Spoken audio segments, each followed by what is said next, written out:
You are listening to Claimed on the Slopes, written by D.N. Leo, narrated by Jessica Lee. Bree Ashwood needs one spell to save her dying grandmother. North Winterfield needs to stay emotionally dead. When a ski collision and a botched burglary force them together, neither of them is ready for what happens next. She can't ski. He can't love. And a guinea pig named Powder is somehow the voice of reason. Fated mates, ancient curses, mountains that should come with warning labels. Some bonds are worth falling for. This is an original story written exclusively for the audience of this channel. The best way to support this channel? Like, share, and comment below. Your engagement is what keeps these warm-hearted shifter romances, full of heart, humor, and happily ever afters, coming to you every week. Want your story idea featured next? Drop it in the comments. D.N. Leo reads every single one, and your idea might be the next story you hear. And yes, as so many of you have requested, there are bonus chapters. Head to happynovels.dnleo.com and register. You only need to register once to access all the stories and bonuses from this channel. Never miss a release, never hunt endlessly for the next video, and get exclusive content you won't find anywhere else. Link in the description and pinned in the first comment below. Now let's begin. Chapter 1. The resort room smelled like pine cleaner and regret. Bree shoved her feet into rented ski boots that felt like medieval torture devices and grabbed her poles. "I've stayed in better accommodations," Powder announced from his perch on the nightstand.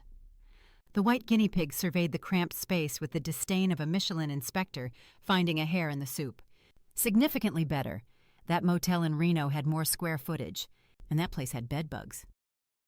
"We're not on vacation." Bree yanked the door open, cold air rushing in. "We're on a mission. A mission that apparently doesn't include basic standards of lodging." Powder climbed onto her shoulder, his tiny claws gripping her jacket. "You booked the cheapest room available, didn't you?" "Obviously." Tragic. The ski field stretched below them, a pristine expanse of white that made Bree's stomach clench. She'd never been on skis in her life. Reading about skiing in books? Sure. Actually doing it? That was a different story. "This is your first ski lesson," Powder said, his whiskers twitching with what might have been concern or judgment. Probably judgment. "If you get the technique wrong, these poor habits will ruin your life.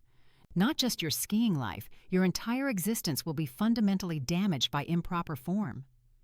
"That seems dramatic." "The mission will succeed regardless." Powder's chest puffed out. "With my expertise as chief instructor and executive director of Winter Sports Excellence, I'm completely confident. But your skiing technique?" He made a sound like a tiny, disappointed sigh. "That's going to be the most damaging thing to my reputation as a certified ski instructor, licensed avalanche safety expert, and official judge of the International Guinea Pig Downhill Championships." Bree paused at the lodge entrance. "You made all those up." "Did I?" Powder sniffed. "Did I really?" She stepped into the cold, boots crunching on packed snow. The suppressant bracelet around her wrist hummed softly, dampening her wolf. Necessary for this job, but she hated the muffled sensation, like wearing earplugs in her own body. "I'd rather skip this and wait for tonight," she said. "Just walk to the target location on foot." Terrible idea. Powder shifted in her pocket as she approached the ski lift. "Walking through deep snow at night? You'll be slow, visible, and if things go wrong, they won't. You're a librarian. And you're wearing a suppressant bracelet to avoid detection." Powder's voice went dry. "Even if you weren't, even in your normal wolf form, full strength, I doubt you could ski 2 meters without landing on your backside." Bree gritted her teeth. "I'll be fine." "About tonight's activity," Powder continued, relentless. "No matter how much you want to sugarcoat it, we're breaking and entering. That's what we're doing. Breaking, entering. 2 felonies. And when things inevitably go sideways, because they always do, how exactly are you planning to flee through deep snow without skiing?" Without proper technique? Without even basic knowledge of parallel turns?" "I get it." "Do you?" Powder's tone could have frozen the already frozen landscape. "Do you really?" 20 minutes later, Bree stood at the top of a medium difficulty run, staring down a slope that seemed to drop off into oblivion. "This is a mistake," Powder said from her jacket pocket, his voice muffled against fleece. "The beginner slope is right there, green circle. Gentle grade. Perfect for someone with your—" He paused delicately. "Limited experience." "I'll be fine." Bree adjusted her poles, heart hammering. The suppressant bracelet felt too tight suddenly. "Famous last words," Powder muttered. "Right before hold my beer and watch this." Bree pushed off.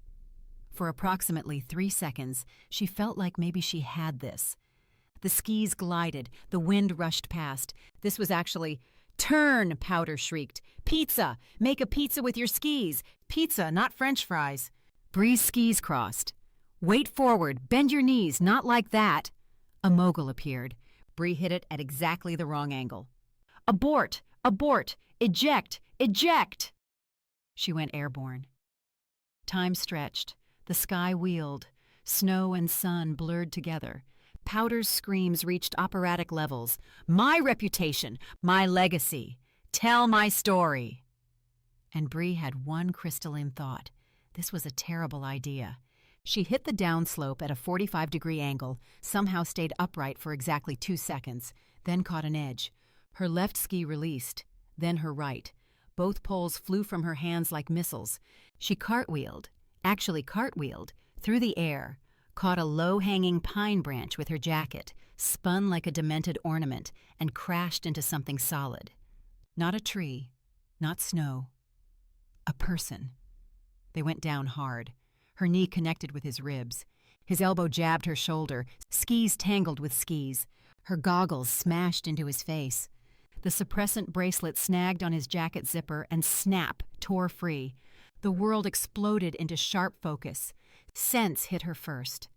Pine and snow and leather and something darker, wilder, like smoke and storms and ancient forests. Her wolf surged up, suppressant gone, and the word roared through her entire being: mate. They slid another 10 feet, a catastrophic tangle of limbs and equipment, came to rest against a snowbank. Powder flew from her pocket, landed in a drift, and popped up like an indignant white puffball. "That," he announced, "is not what we practiced." Bree couldn't breathe, partially because she'd just crashed, mostly because her wolf was losing its mind. Mate, mate, mate. The man underneath her groaned. She scrambled off him, or tried to. Her ski boot was hooked through his binding. His pole was somehow wrapped around her jacket sleeve. His scarf had tangled with her hair. "Don't move," he said. His voice cut through her panic. Sharp, cold, controlled. Bree froze. He sat up carefully, assessed the damage with the methodical attention of someone who'd been in worse situations, reached over, unhooked her boot from his binding with efficient movements, unwound his scarf from her hair without pulling, freed his pole from her sleeve. Their faces were inches apart. Gray eyes, storm cloud gray, cold and beautiful and completely empty. "What the hell were you thinking?" he demanded. Bree's wolf howled. "Mate, mate, mate, mate!" She lunged for her bracelet. It was somewhere in the snow. Had to be. Her fingers scraped through powder, desperate, while her wolf screamed and her heart hammered and— There. She grabbed it, fumbled it onto her wrist. The humming vibration kicked back in, muffling her wolf's screaming to a dull roar. The man stood, brushed snow from his jacket with sharp, angry movements. Bree stayed on the ground, staring up at him. Extremely handsome, dark hair slightly mussed, strong jaw tight with irritation, eyes like winter storms, gray and cold, and sad. No, not sad, empty. Like someone had carved out whatever warmth lived behind them and left only ice. Or maybe he was just furious? Probably furious. "Are you trying to kill people?" he demanded.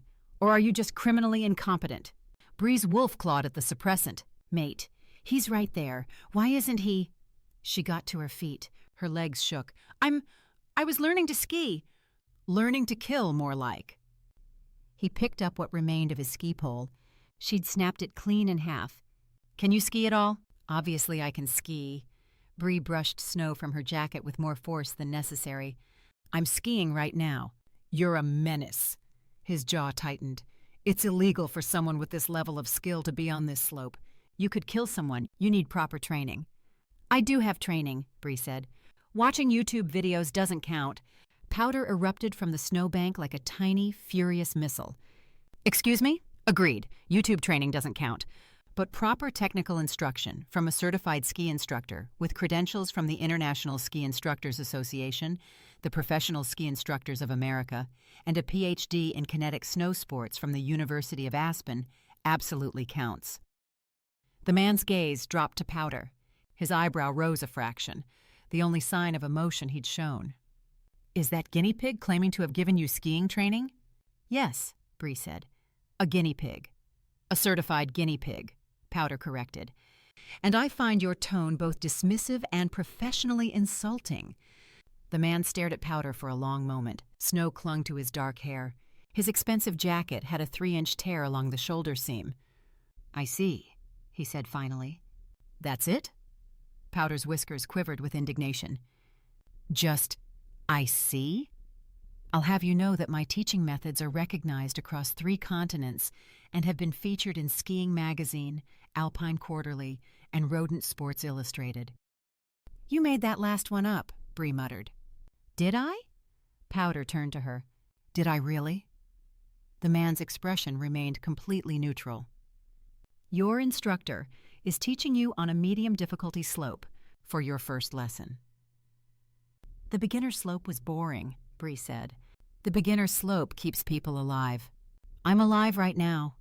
For now. He examined his broken pole with the careful attention of someone assessing damage to something expensive. My equipment isn't, and my jacket's ruined.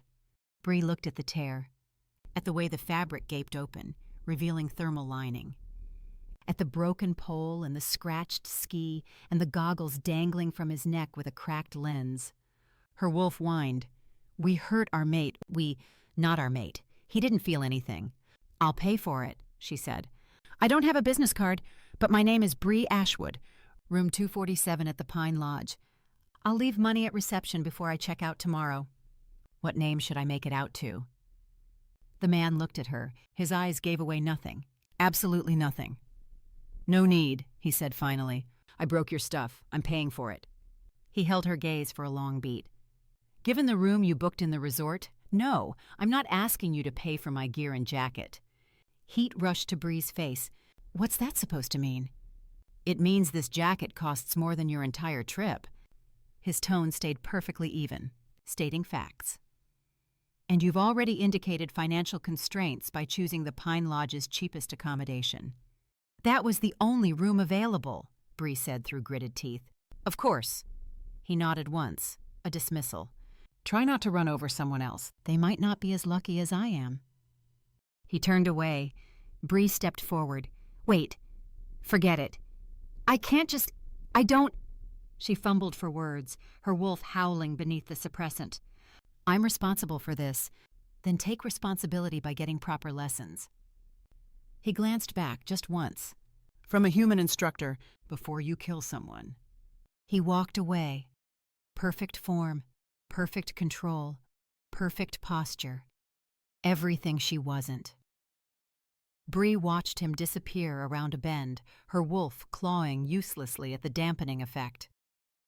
Well, Powder said after a long moment. He was terrible. He was right. About my credentials? Absolutely not. About your skiing? Powder sighed. Devastatingly accurate, though I maintain the beginner slope would have prevented this disaster. Noted.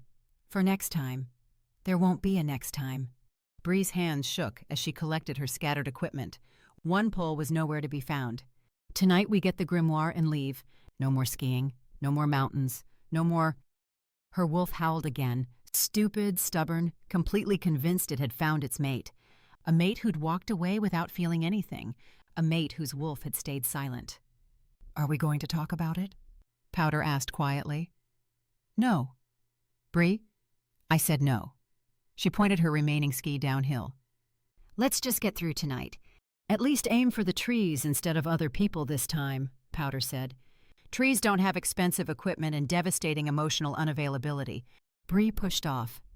Somewhere down the mountain, her mate, her completely oblivious, clearly suppressant-wearing, definitely not interested mate, had already forgotten she existed.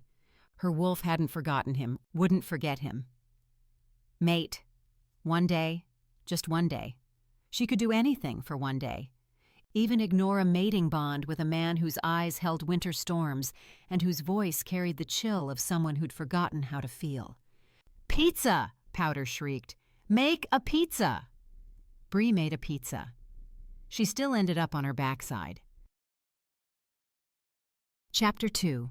The Pine Lodge's lobby smelled like burnt coffee and someone's misguided attempt at potpourri, cinnamon mixed with something vaguely floral that made Bree's sinuses ache. She stood in front of the single payphone mounted on the wall near the restrooms, receiver in hand, staring at the coin slot. Nothing happened. She fed in another quarter. The coin clinked down into mechanical silence. "It's jammed," Powder announced from her shoulder. He'd spent the last 10 minutes studying the phone with the intensity of a surgeon examining a patient. "The coin mechanism is completely seized. Probably hasn't been serviced since 1987. "There's a phone at reception," Bree said, "with the receptionist sitting right there." Powder gestured with one tiny paw toward the front desk, where a woman with reading glasses perched on her nose was very much present and very much paying attention to something on her computer screen. "You want to have this conversation in front of an audience?" "No." "Then we fix this phone." "With what? We don't have tools." Powder's whiskers twitched. "Please. I once repaired a ski lift's electrical system using dental floss and a paperclip. This is child's play." He disappeared into the gap between the phone and the wall. Scraping sounds emerged, followed by what might have been tiny guinea pig cursing. Creative combinations involving words like archaic, incompetent, and something that sounded suspiciously like mechanized garbage heap. "Do you need help?" Bree asked. "I need—" More scraping. Metal scraped against metal. "Better equipment. And possibly—" A metallic ping echoed in the small space. "A raise. Do I get a raise?" "You don't get paid." "Exploitation." Something clicked inside the phone with a satisfying snap. "Pure exploitation. I'm reporting you to the Department of Labor. The Guinea Pig Union will have words, strong words, possibly a picket line." "There's no Guinea Pig Union." "Not yet, but give me time." Powder emerged, dragging a bent paperclip and what looked like part of a ballpoint pen, both covered in dust. "Try it now." Bree fed in a quarter. The dial tone hummed to life, staticky and weak, but alive. "Genius," Powder said, climbing back onto her shoulder. His tiny claws pricked through her jacket. "Absolute genius. They should give me a medal. Or at least better accommodations. A suite, with a minibar." Bree dialed. Her fingers shook slightly, pressing each number with care. The suppressant bracelet hummed against her wrist, a constant reminder of everything she was trying to hide. 3 rings. 4. "Hello?" Grandma's voice sounded thinner than Bree remembered. More fragile, like tissue paper in the wind, ready to tear at the slightest pressure. "Hi, Grandma." Bree pressed the receiver closer, plastic warm against her ear. "It's me. Bree." A soft exhale, wheezing slightly at the end. "Where are you?" "Research trip. For the library." The lie tasted bitter, coating her tongue like old pennies. "Checking on some rare book collections. Thought I'd call and see how you're doing." Silence stretched across the line. Bree could hear breathing, shallow, labored. The faint sound of a television in the background, volume too low to make out words. "Grandma? You're lying to me." No accusation in the words. Just statement of fact, delivered with the weary certainty of someone who'd heard too many lies. "You've never been good at it, sweetheart." Bree's throat tightened. "I'm at a resort. Looking at books, that's not a lie. It's not the whole truth either." Grandma coughed, a wet, rattling sound that made Bree's chest ache. "I never told you why I named you Bree." "You said you liked the sound of it." "I lied." Another cough, more rattling. "I found you in a basket next to wild broom flowers. Not at an orphanage. In the woods, by the highway, next to those yellow flowers that grow in the harshest conditions. Broom flowers, Resilient things, they survive anywhere. Bree's hand clenched around the receiver. The plastic creaked. What? The orphanage story was easier. Cleaner. Grandma's breathing sounded labored, each word costing her. I thought it would make you feel better than knowing your mother left you in the woods. That some human found you, couldn't figure out what you were, brought you to the nearest town. That you ended up in a system that didn't know what to do with wolf shifter babies. You never... Bree's voice cracked. Heat burned behind her eyes. You never said, I'm saying now. A pause. More labored breathing. Because I'm sensing you're about to do something you'll regret. Something dangerous. And I don't have much time left to tell you the things I should have said years ago. Don't. Bree's eyes burned. She blinked hard, willing the tears back. Don't talk like that. I'm dying, sweetheart. We both know it. Grandma's voice softened, going gentle in a way that hurt worse than any sharpness. But I'll die peaceful if I know you'll be fine. And you will be. You're resilient, like those broom flowers. You survive. I'm not going to let you die. The words came out fierce, desperate, too loud for the quiet lobby. The receptionist glanced up, then back to her screen.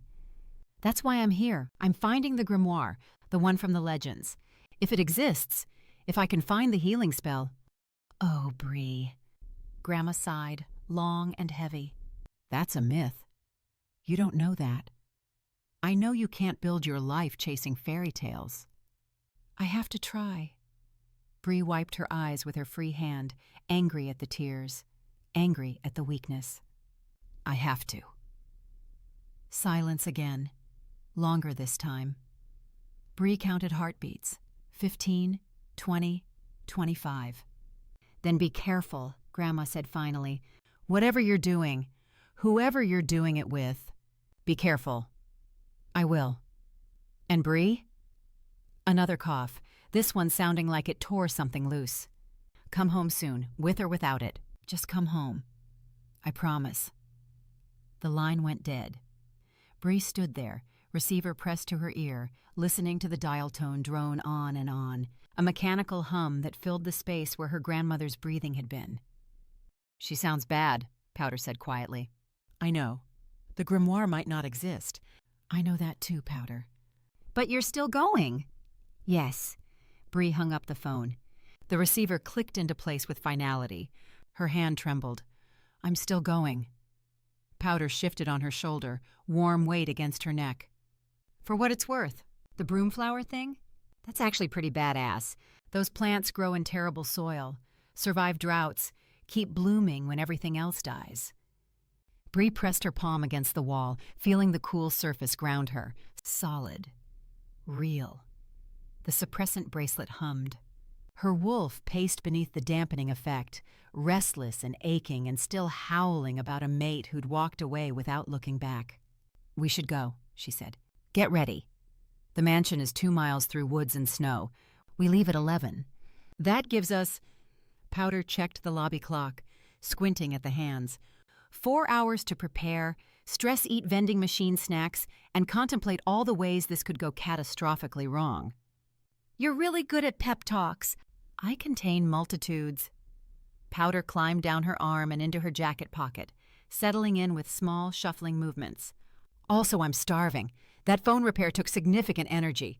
I need sustenance, possibly chocolate, definitely chocolate. You ate an entire granola bar an hour ago. Manual labor burns calories. I'm practically an athlete. Athletes need fuel. It's science.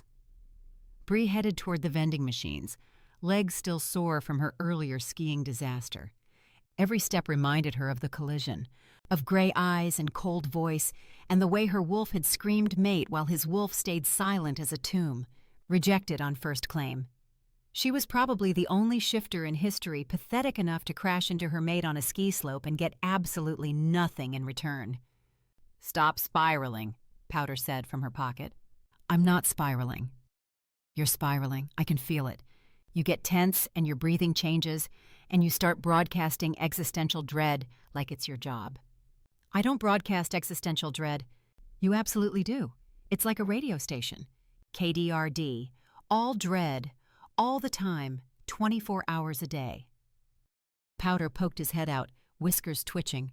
Look, maybe his wolf was suppressed too. Maybe he felt it and freaked out. Maybe he's just emotionally constipated. Rich wolves usually are. It's the champagne and caviar, terrible for emotional processing.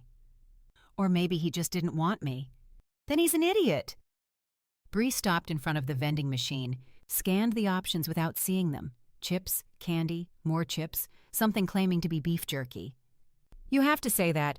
You're contractually obligated. I'm not obligated to do anything. I'm a free agent with multiple credential certifications. Powder pressed his tiny paws against her pocket, claws pricking through fleece. And I'm saying it because it's true. You're smart. You're capable. You fix card catalogs like a boss. You can research obscure texts that would make normal people weep with boredom. You're kind to small animals who may or may not have exaggerated their professional qualifications. You definitely exaggerated. The point stands. Powder's whiskers brushed her collarbone. If he can't see that, his loss. Bree fed coins into the machine. Selected trail mix. The bag tumbled down with a mechanical thunk that echoed in the quiet lobby. We're going to get that grimoire, she said. Heal Grandma, then go home and forget this mountain exists. And the mate situation? There is no mate situation. He didn't feel it. Case closed. Your wolf seems to disagree. My wolf can learn to live with disappointment. Bree ripped open the trail mix bag. The plastic crinkled loud in her hands. Just like the rest of me. Powder sighed but didn't argue.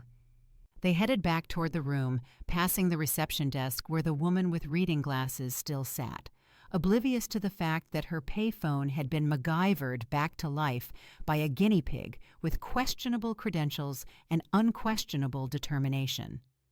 4 hours until the mission. 4 hours until she broke into a billionaire's mansion to steal a book that might not exist.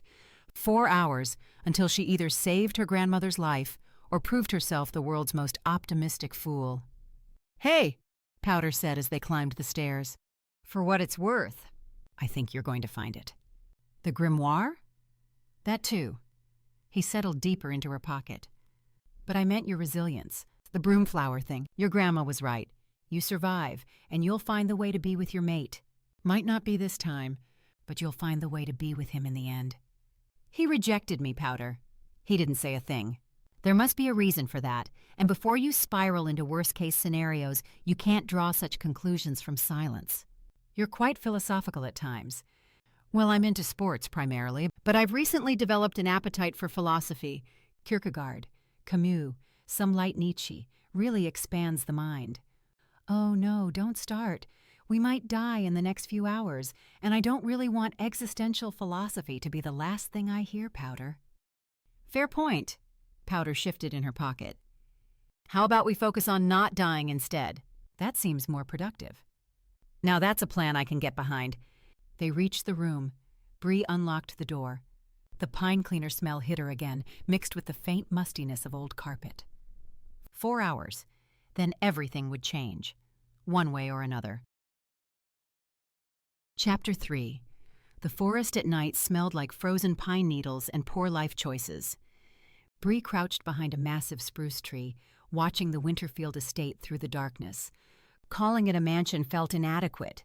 This was a compound, a fortress, a statement in stone and glass that screamed, I have more money than your entire bloodline combined. Remind me why we're doing this tonight specifically? Powder whispered from her hood. He'd insisted on the hood position for optimal tactical visibility. Really, he just wanted to avoid the cold. Because North Winterfield is at the Mountain Heritage Gala until midnight. I checked the event schedule 3 times. Bree adjusted her borrowed skis. His top security detail goes with him to these things. The mansion should be running on a skeleton crew. Should be is doing a lot of heavy lifting in that sentence. It's the best window we're going to get. Bree studied the compound. Lights blazed from several windows, but fewer than she'd expected. Tomorrow he's back. Full security, no chance. And if the grimoire isn't there? Then Grandma dies and I live with the regret of not trying. Bree's throat tightened. So it has to be there. Powder sighed but didn't argue. The mansion sat at the base of a mountain slope, surrounded by pristine snow that would show every footprint. A stone wall circled the property, decorative, maybe 8 feet high. Climbable.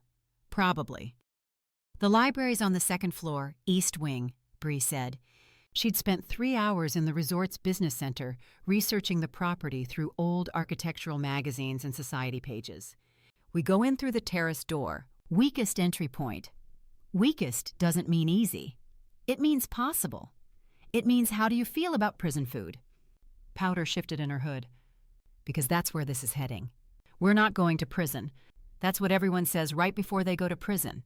Bree pushed off. The descent was easier this time, mainly because she was going slow enough to maintain control, also because Powder had threatened to file a formal complaint with the International Guinea Pig Ethics Board if she attempted any aerial acrobatics. They reached the stone wall without incident. Bree found handholds in the decorative ridges and hauled herself up, muscles screaming from the earlier skiing disaster.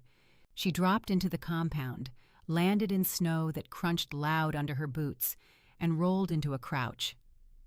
Stealth, Powder muttered. We're the embodiment of stealth. They crossed to the terrace in a low run. Cold air burned Bree's lungs. Her suppressant bracelet hummed against her wrist, steady and annoying. She pressed against the wall and examined the door lock. Schlag deadbolt with a secondary magnetic seal, Powder announced, climbing down to inspect it. You need either a key or someone with advanced lock-picking skills. You said you've picked locks before. I've supervised lock-picking. There's a difference. Powder pulled a tiny piece of wire from somewhere. But I did take a correspondence course. Module 3 covered deadbolts, probably. He disappeared into the mechanism. Scraping sounds emerged, metal on metal, creative cursing involving words like inadequate and architecturally spiteful. A click. The door swung open. Genius, Powder announced, emerging triumphant. Pure genius. The interior was even more impressive than the exterior. Marble floors gleamed under crystal chandeliers, vaulted ceilings stretched overhead. Art that probably cost more than Bree's annual salary lined the walls. The whole place smelled like expensive candles, cedar and something darker, smokier, with an undertone that made her wolf stir beneath the suppressant. And it was quiet. Too quiet. Where are the guards? Bree whispered. Maybe our intel was good? Powder climbed back onto her shoulder. Maybe he really did take everyone to the gala? Maybe. But Bree's instincts screamed otherwise. Every shadow felt too deep. Every silence too complete. Library, second floor. Let's move fast. They found the sweeping marble staircase. Bree climbed slowly, boots silent on stone. Her heart hammered against her ribs. The suppressant bracelet's hum seemed too loud suddenly. Second floor. The hallway stretched ahead, lined with closed doors and landscape paintings that probably had names she should recognize. Sconces cast warm light across hardwood floors that smelled like lemon oil and old money. East wing. Third door on the left. She reached for the handle. A door behind her opened. Bree spun. An elderly woman emerged, carrying a stack of linens. She wore a simple gray dress and sensible shoes. Her hair was pulled back in a neat bun. Kind eyes widened behind wire-rimmed glasses. "Oh," the woman said. "Oh, dear." Bree froze. Her mind went blank. Every excuse she'd prepared evaporated. She started. "You're lost," the woman said firmly. It wasn't a question. She set down the linens and approached, movements deliberate. "Poor dear, the catering service sent you to the wrong entrance, didn't they?" Yes," Bree tried. "Typical." The woman shook her head. "They always do this. Send girls to the main house when the event entrance is around back." She studied Bree's face with sharp attention. "How can I help you?" "I'm looking for the library." Mr. Winterfield requested additional books be brought to the gala venue." She pointed ahead. "The third door, on left." "Thank you," Bree breathed. "Go on." The woman picked up her linens. "And when you're done, use the servants' stairs at the end of the hall to exit." She disappeared into another room before Bree could respond. "That was—" Powder started. "Lucky. Really lucky."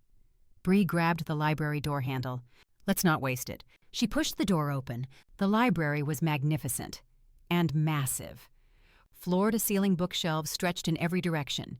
Multiple levels connected by rolling ladders. Thousands of volumes in leather bindings gleamed under soft lighting. The space smelled like old paper and leather and something else, that same smoky scent from the hallway, stronger here. "Oh no," Powder breathed. "What?" "Look at this place." He gestured with one paw at the endless shelves. "This isn't a library. This is a warehouse. How are we supposed to find one grimoire in—" He squinted at the nearest shelf. "What appears to be a completely arcane organizational system." Bree approached the closest section. The books weren't alphabetized, weren't organized by subject. They seemed to follow some kind of numerical code, combinations of letters and numbers that made no sense. "It's a private cataloging system," she said. Her stomach sank. Custom. Probably only he knows it. "So we're looking for a needle in a haystack, a very expensive, very illegal haystack." Powder's whiskers drooped. "This is going to take hours." "We don't have hours." Bree moved to the next shelf, scanning spines. Leather creaked under her fingers. Dust motes danced in the lamplight. "The gala ends at midnight. Start looking for anything that mentions healing, grimoires, ancient texts. I'm a guinea pig. I can't read spines from down here." "Then be a lookout." "For what? The guards we were hoping wouldn't be here?" Bree ignored him and started searching. She pulled out volumes at random, genealogies, business records, a disturbing number of books about tax law. Nothing remotely magical. The leather bindings felt wrong in her hands, too new, too ordinary. 10 minutes passed, 20. Her hands shook as she climbed a rolling ladder to check the upper shelves. The suppressant bracelet hummed. Her wolf paced beneath the dampening, anxious, and increasingly agitated. "Anything?" Powder called from below. "No, you?" "I've been watching the door like you asked." Very diligently, also contemplating the architectural irony of having a library this size with no discernible organization. "Focus." "I am focused on our impending capture." Bree moved to another section. These books looked older. Leather cracking, pages yellowed, spines marked with symbols instead of titles. She pulled one out, medieval poetry in Latin. Another, philosophy in what looked like Greek. A third, footsteps in the hallway. Heavy, multiple sets, moving fast. Bree froze on the ladder. "Company," Powder hissed. She scrambled down, boots slipping on rungs. Hit the floor hard. The impact jarred through her ankles. She looked for exits. Terrace door, main door, both visible from where the guards would enter. The door burst open. 2 guards entered. Shifters built like they crushed boulders for fun, moving with predatory grace that said they'd done this before. Their eyes glowed amber in the soft light. They wore black tactical gear. Earpieces, the whole professional security package. "Don't move," the first one said. His voice was gravel and authority. Bree moved. She bolted for the terrace door. The second guard cut her off with speed that shouldn't have been possible for someone his size. She pivoted, grabbed a book from a low shelf, a massive encyclopedia, and swung it like a weapon. He caught it one-handed, tore it from her grip. "Bad idea," he said. Bree dove under his arm. Her shoulder clipped his ribs, like hitting a brick wall. She stumbled, caught herself on a bookshelf, and ran. The library was a maze. She wove between shelves, boots silent on thick carpet. Her breath came fast. The suppressant bracelet hummed against her pulse. "Left!" Powder shrieked from her shoulder. "Go left." She went left, found herself at a dead end, a reading nook with leather chairs and a window that was definitely too high to reach. Footsteps behind her, steady, unhurried. They knew she was trapped. Bree spun. The first guard approached from one direction, the second from another. They moved like wolves cornering prey, efficient, patient, inevitable. "Okay," she said. "Okay, I can explain." "Save it," the first guard said. He pulled out zip ties. "Professional-grade restraints. You can explain to Mr. Winterfield." They closed in. Bree looked for escape routes. Nothing. Looked for weapons. Books which hadn't worked. Looked for literally anything. The first guard grabbed her arm. His grip was iron. "Let's go." They dragged her out of the library, down the hallway, past the room where the kind woman had emerged, past expensive art and closed doors and the life she'd never have, into a bare room that smelled like nothing. Concrete walls, single chair, heavy door with a lock that clicked with finality. They pushed her into the chair, left without a word. The lock engaged. Bree sat there, suppressant bracelet still humming on her wrist, Wolf pacing frantically beneath the dampening, heart hammering so hard she could hear it in her ears. "Well," Powder said from her shoulder, "That could have gone better. "we didn't get the book." We also didn't get shot. I'm counting that as a partial win." He settled into her hood. "Though in retrospect, I had a suggestion earlier that might have helped." "What suggestion?" "Running around screaming, just pure chaos. Confuse everyone, buy us time." He paused. Then I realized that was ill-advised and would have gotten us caught even faster. "You think?" "Hindsight is 20/20. Powder patted her shoulder with one tiny paw. "Also, I'm fairly certain this is the worst night of my professional career. And I once got stuck in a ski lift for 6 hours. Footsteps in the hallway. Different from the guards, lighter, more controlled. Each step deliberate, measured, like someone who'd never hurried for anything in his life. Bree's Wolf went insane. She knew those footsteps, knew the rhythm, the weight, the way they echoed just slightly off the concrete. The lock clicked. The door opened. North Winterfield stood in the doorway, wearing a tailored black suit with the tie loosened and the jacket unbuttoned. He'd been at a gala, or supposed to be. Now he was here, and his expression could have frozen the sun. He looked at her. She looked at him. Those storm-gray eyes, cold, empty, perfect, and currently analyzing her like a problem to solve. "You," he said. "Me," Bree agreed. Powder poked his head out of her hood. "So, this is awkward." North's gaze flicked to Powder. Back to Bree. He stepped into the room and closed the door behind him with a soft click that sounded like the end of everything. "The woman from the ski slope," he said quietly. Each word was precise, controlled, sharp as a blade. "Breaking into my home, in the middle of the night." He paused. "I believe you owe me an explanation." Bree's Wolf howled. Her heart hammered. And somewhere in his massive, impossible-to-navigate library, a grimoire she desperately needed was sitting on a shelf she'd never find. Chapter 4. North stepped into the room and closed the door with a soft click. He stood there for a moment, studying her with those storm-gray eyes that gave away absolutely nothing. Bree's Wolf howled beneath the suppressant. Her pulse hammered in her throat. "The restraints are unnecessary," North said finally. He moved forward, pulled a small knife from his pocket. Bree tensed. "Relax." His voice was dry. "If I wanted to hurt you, I wouldn't need a knife." He cut through the zip ties with efficient movements. The plastic snapped with small, sharp sounds. "The temp security team doesn't know our protocols. We don't restrain guests in interrogation rooms like common criminals." "I broke into your house," Bree said, rubbing her wrists where the plastic had bitten into skin. Red marks bloomed across pale flesh. "I'm fairly certain that makes me a common criminal." "Fairly certain isn't the same as certain." North pocketed the knife. "And this isn't an interrogation room. It's a holding room. There's a difference. Feels the same from where I'm sitting." "Then don't sit." He opened the door, gestured to the hallway. "Come with me." Bree stood slowly. Her legs wobbled.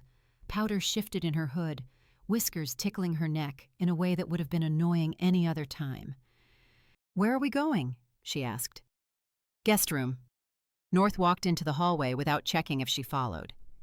His footsteps echoed on hardwood, steady, measured, controlled. "You'll stay there tonight. Leave whenever you want in the morning." "That's it?" Bree hurried to catch up. "You're just letting me go?" "I'm giving you a room for the night because it's past midnight and there's a storm coming." North's shoulders stayed rigid under his jacket. "What you do after that is your choice." They climbed another staircase, narrower than the grand one, clearly meant for actual use rather than impression. The wood was darker here, worn smooth by decades of footsteps. 3rd floor. The hallway felt warmer somehow. Less museum, more home. Sconces cast gentle light across family photographs in simple frames. North stopped at a door, pushed it open. Guest room. Bathroom through there. Towels in the cabinet. Bree stepped inside. The room was beautiful. 4-poster bed with soft quilts, thick rugs that her boots sank into, windows overlooking snow-covered grounds that glowed silver under moonlight. It smelled like lavender and clean linen and something else, something familiar that she couldn't quite place. "Why are you doing this?" she asked. North stood in the doorway, backlit by hallway light. His expression was unreadable. A muscle ticked in his jaw. "You were looking for something in my library." It wasn't a question. "Yes," Bree said. "What?" "I don't lie." She met his gaze, held it despite her wolf clawing beneath the suppressant. "So I won't tell you." His jaw tightened. For a moment something flickered in those gray eyes. Surprise, maybe, or anger, or something closer to respect. Then it was gone, smoothed over with that perfect control. "I see," he said quietly. "I'm sorry I broke in. I'm sorry I disturbed your home, but I'm not sorry I tried." Bree lifted her chin. "And I won't apologize for not explaining myself." North studied her for a long moment. The silence stretched like a wire pulled too tight. Bree's wolf paced beneath the suppressant, agitated and confused and still screaming mate at someone who clearly felt nothing. "Fine," North said finally. "Keep your secrets." He turned to leave, then paused. His hand rested on the doorframe. "The door isn't locked. You can leave whenever you want. I'd recommend waiting until morning. The storm will make skiing dangerous, but the choice is yours." He walked away.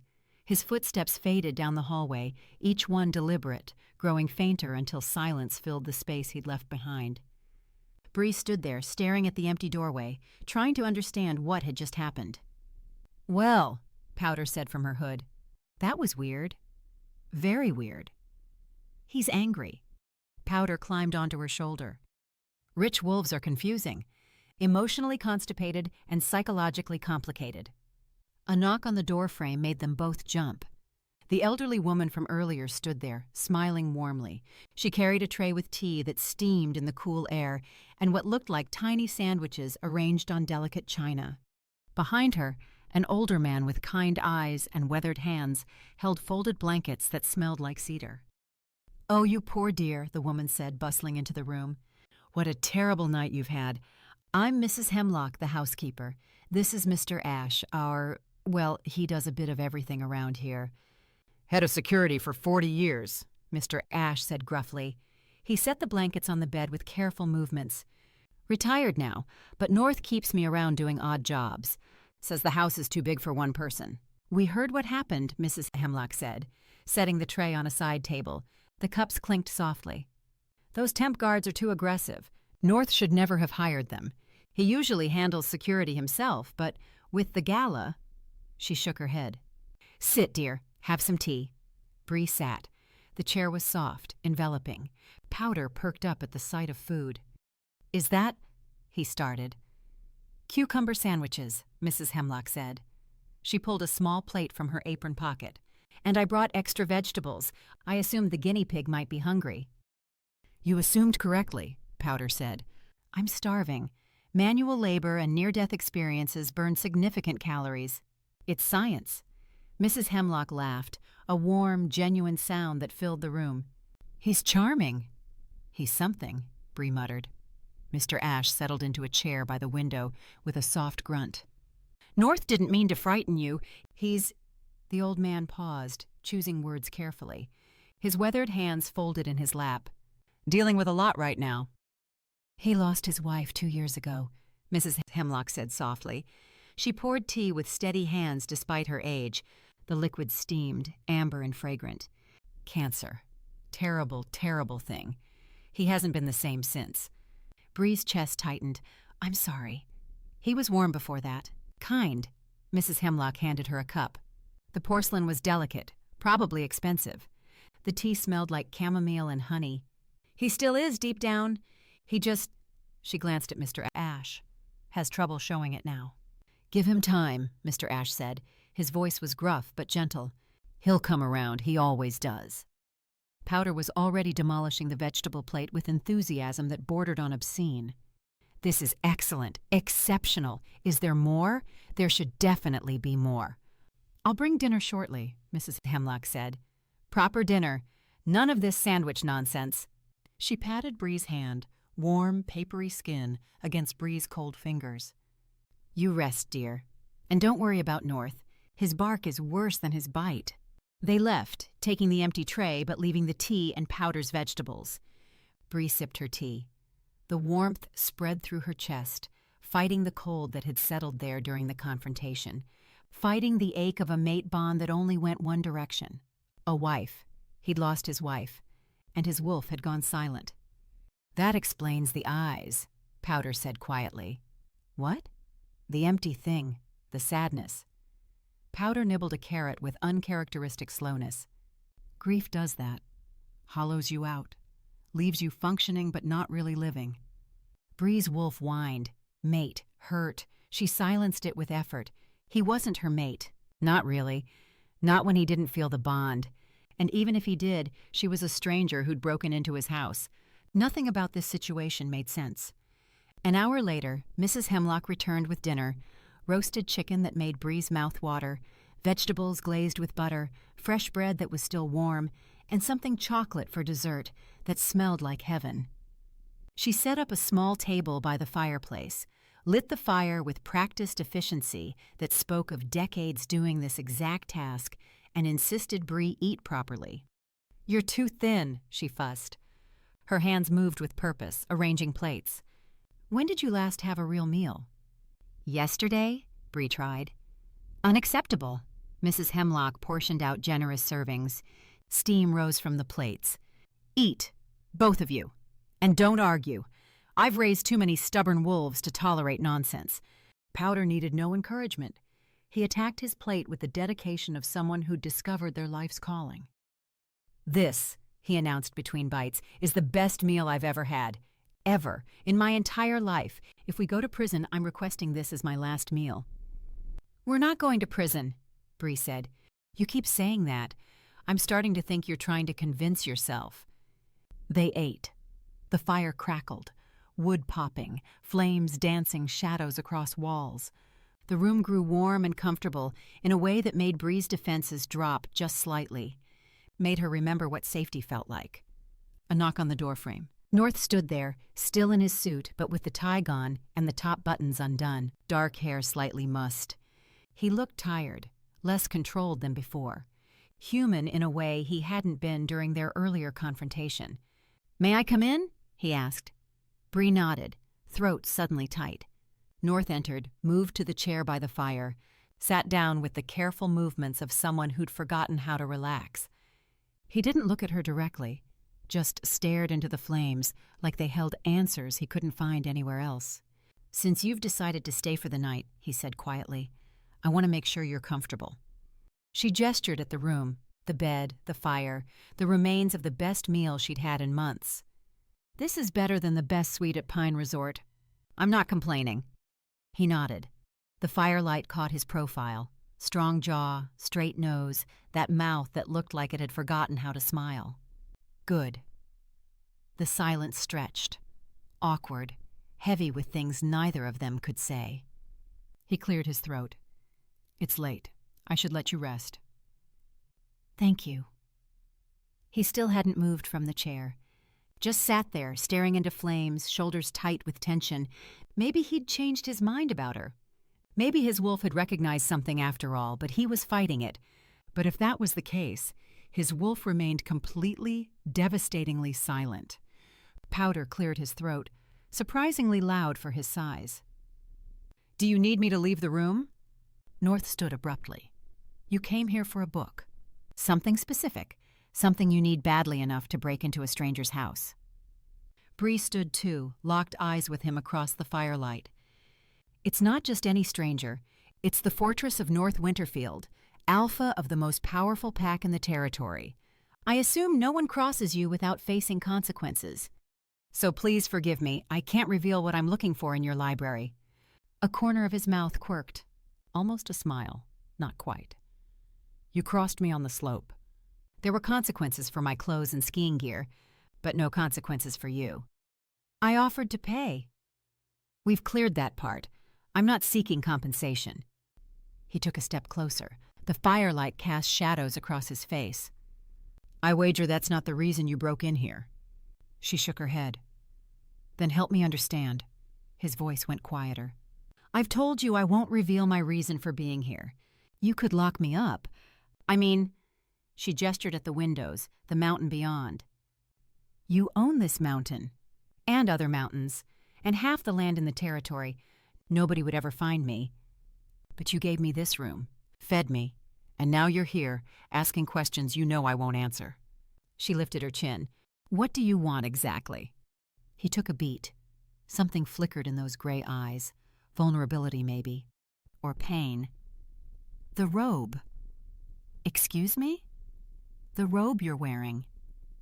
He gestured to the silk garment.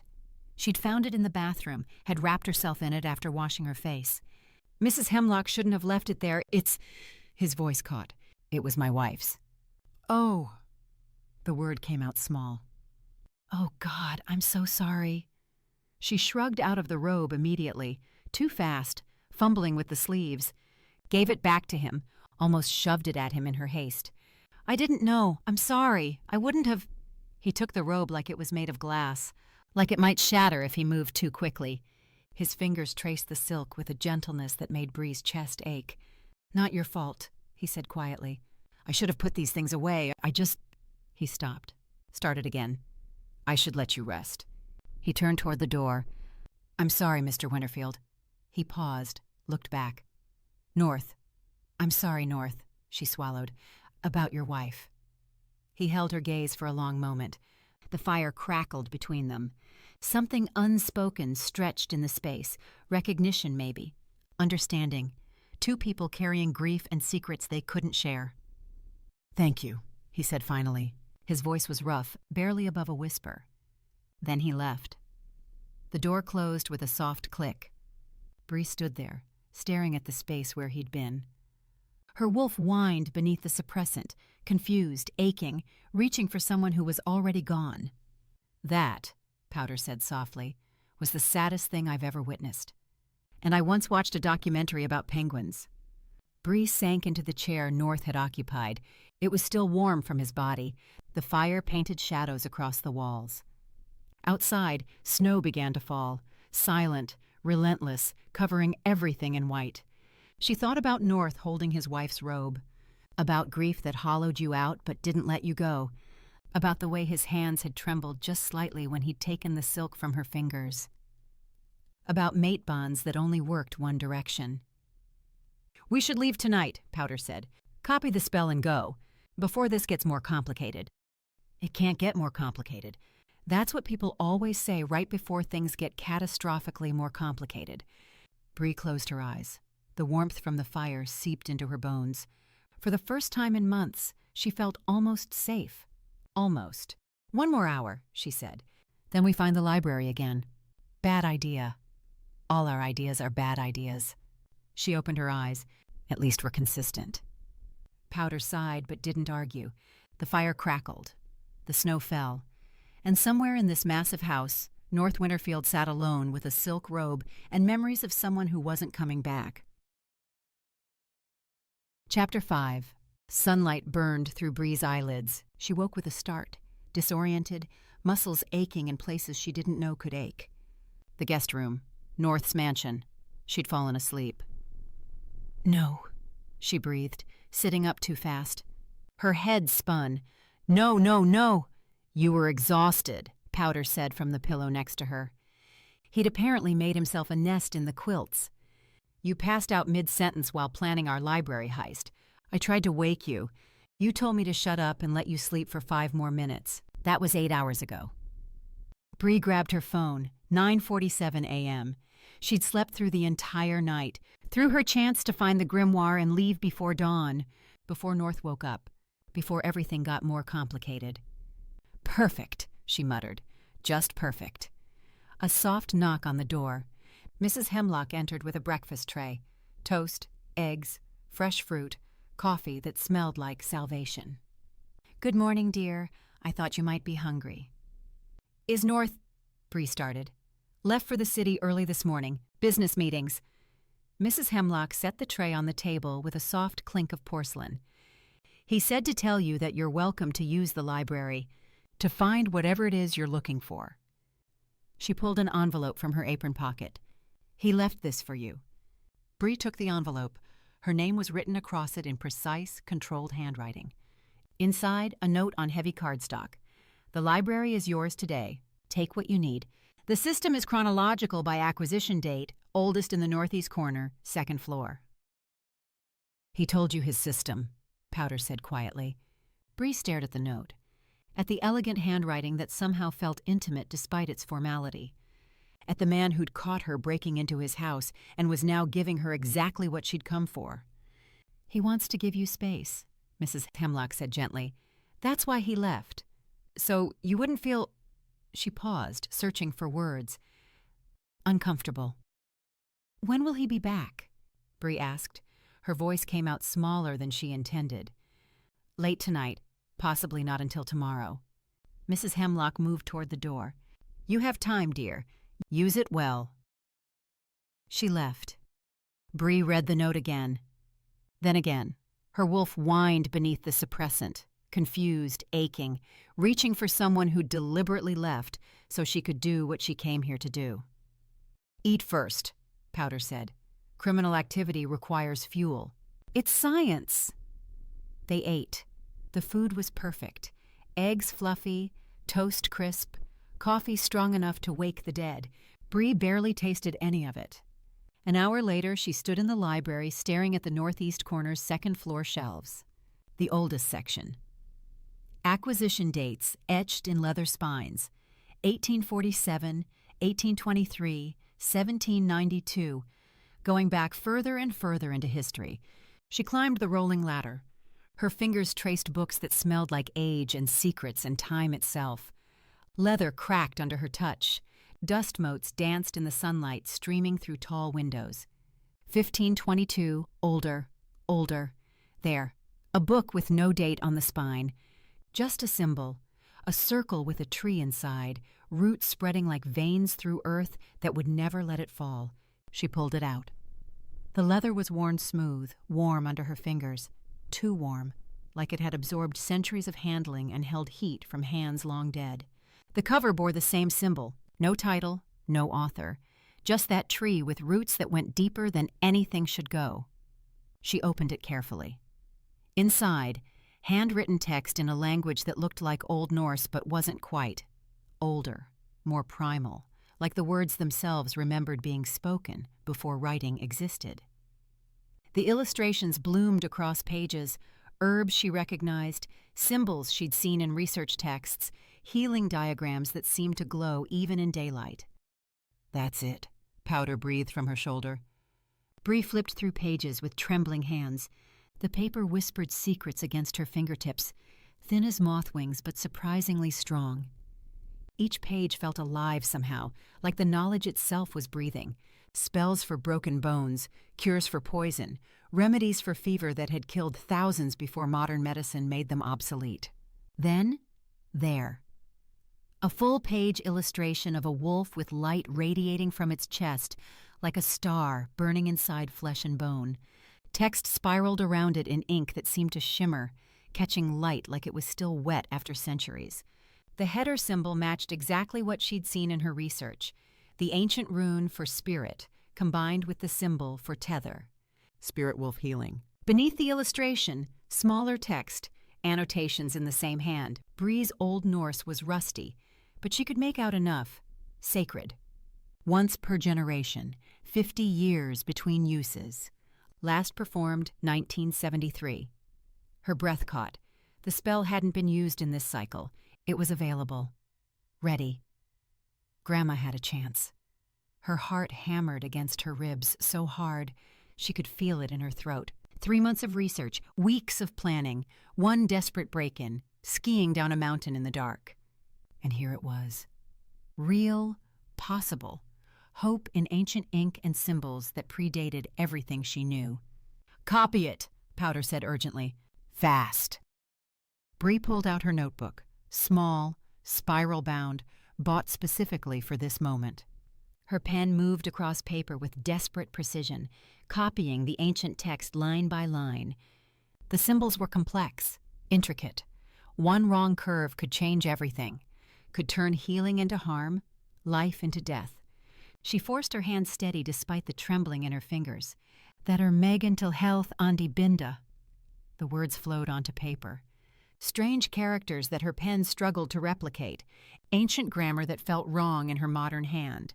Instructions that would either save Grandma's life or prove she'd chased a fairy tale to the end of the earth for nothing.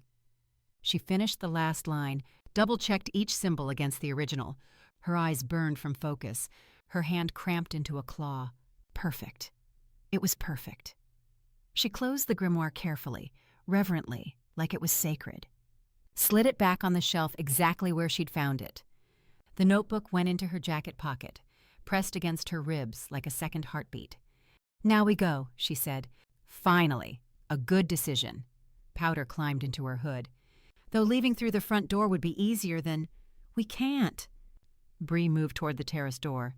"If I leave through the front, Mrs. Hemlock will want to call North. Tell him I'm leaving. I can't—" she swallowed. "I can't do goodbyes. Because of the mate thing." "There is no mate thing." "Your wolf would disagree." "My wolf needs to learn disappointment." Bree slipped out onto the terrace. Cold air hit her face. The sun was high now. Afternoon, maybe 2 or 3 o'clock. "Come on." They moved quickly across the grounds. The snow was different in daylight, less mysterious, more exposed. Every footprint showed dark against white. Every movement felt too visible, like someone was watching from the windows. The stone wall loomed ahead. "The skis," Powder said. "We buried them outside the fence, remember? Before we broke in case we needed a fast exit." "I remember." They climbed the wall, easier in daylight, harder with adrenaline making her hands shake and slip on stone. Bree dropped to the other side, found the spot where they'd buried the skis under snow and pine needles, dug frantically. Her fingers went numb. Snow packed under her nails. There, the borrowed skis, poles, everything waiting exactly where they'd left it. She clicked into bindings with shaking hands. The forest stretched ahead, miles of trees and snow and escape and home and Grandma. "Ready?" she asked. "Never," Powder said, "but let's go anyway." Bree pushed off. The descent was faster in daylight, but somehow more terrifying. She could see every obstacle, trees with trunks thick as cars, rocks jutting from snow like teeth, sudden drops that her night vision had mercifully hidden. The suppressant bracelet hummed against her wrist. Her wolf paced beneath it, restless and agitated. "Turn!" Powder shouted. "Sharp turn left!" She carved. Snow sprayed from her skis. Her thighs burned. "Good. Now right. Big right." A tree whipped past, close enough to feel bark scrape her jacket with a sound like claws on fabric, and then she heard it. Howling. Multiple voices, coordinated, closing in from different directions with the precision of a pack that had hunted together for years. Bree's blood turned to ice. "Do you recognize that?" Powder asked. His voice had gone tight. "Yes," Bree said. The word came out flat. "Dead." "Yes, I do." "Good recognize or bad recognize?" "The worst kind of recognize." She pushed harder, legs burning. "They're from my neighborhood, back home." "Your neighborhood has a wolf pack?" "Every neighborhood has a wolf pack. These ones," she swerved around a tree, "have been watching me for months, circling, waiting. I didn't know why. Grandma scared them off, but without her, they came for you." Powder's claws dug into her shoulder. "Speed up, faster, go faster." "I'm going as fast as I can." "Not fast enough. Try the parallel turn. Wait on downhill ski. Commit to the edge." "That's too advanced." "Do it anyway." Bree tried.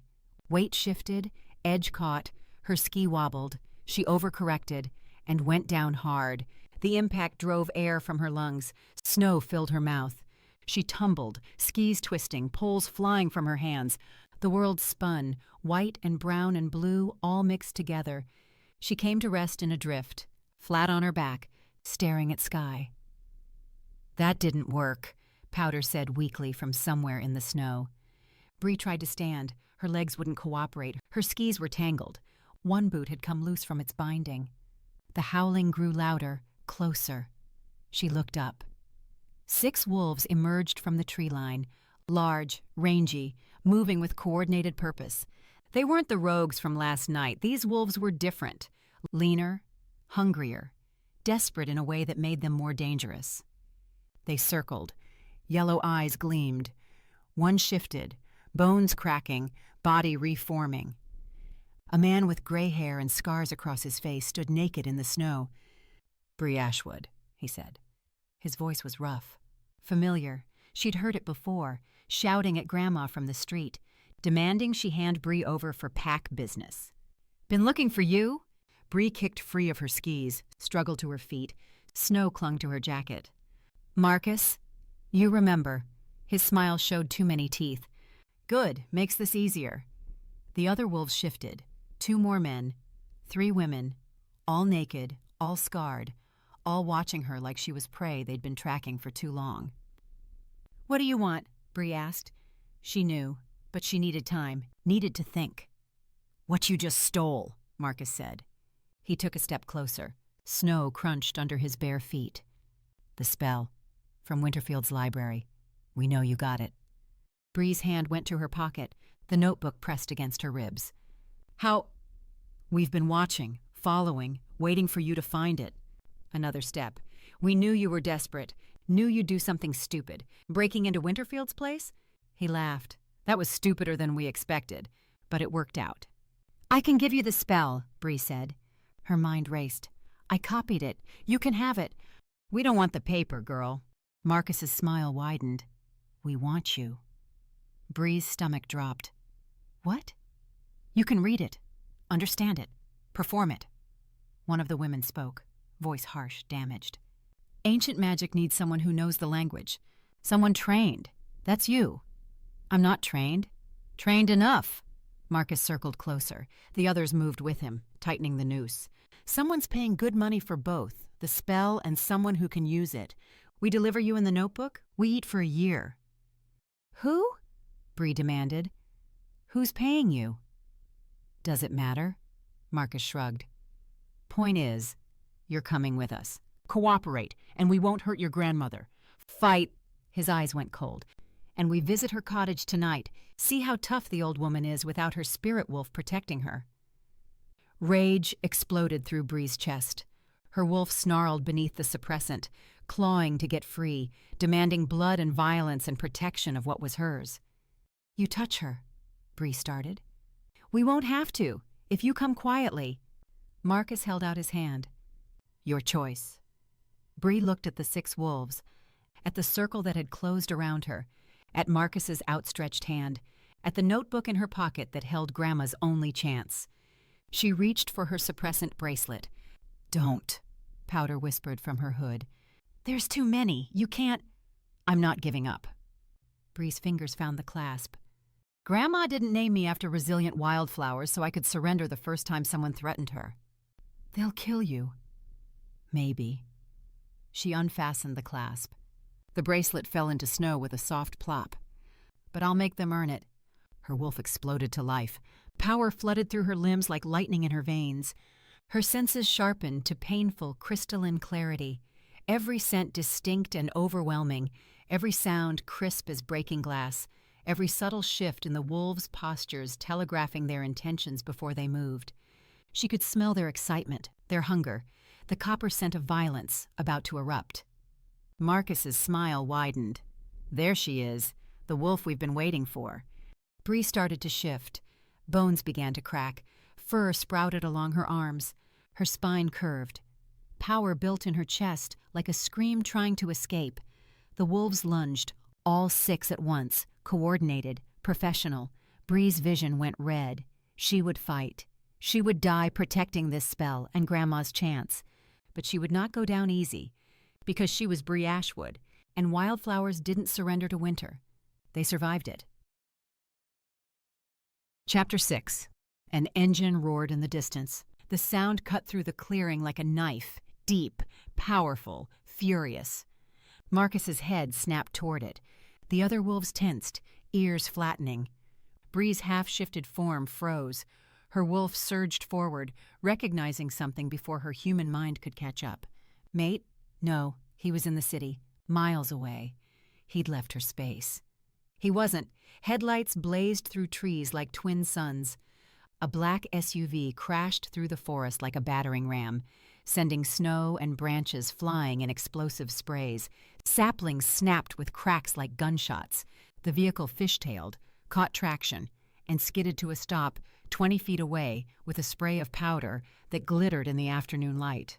The driver's door slammed open so hard it bounced against its hinges. North Winterfield stepped out. He wore the same clothes from the morning. Dress pants, white shirt with sleeves rolled to his elbows, no jacket despite the cold.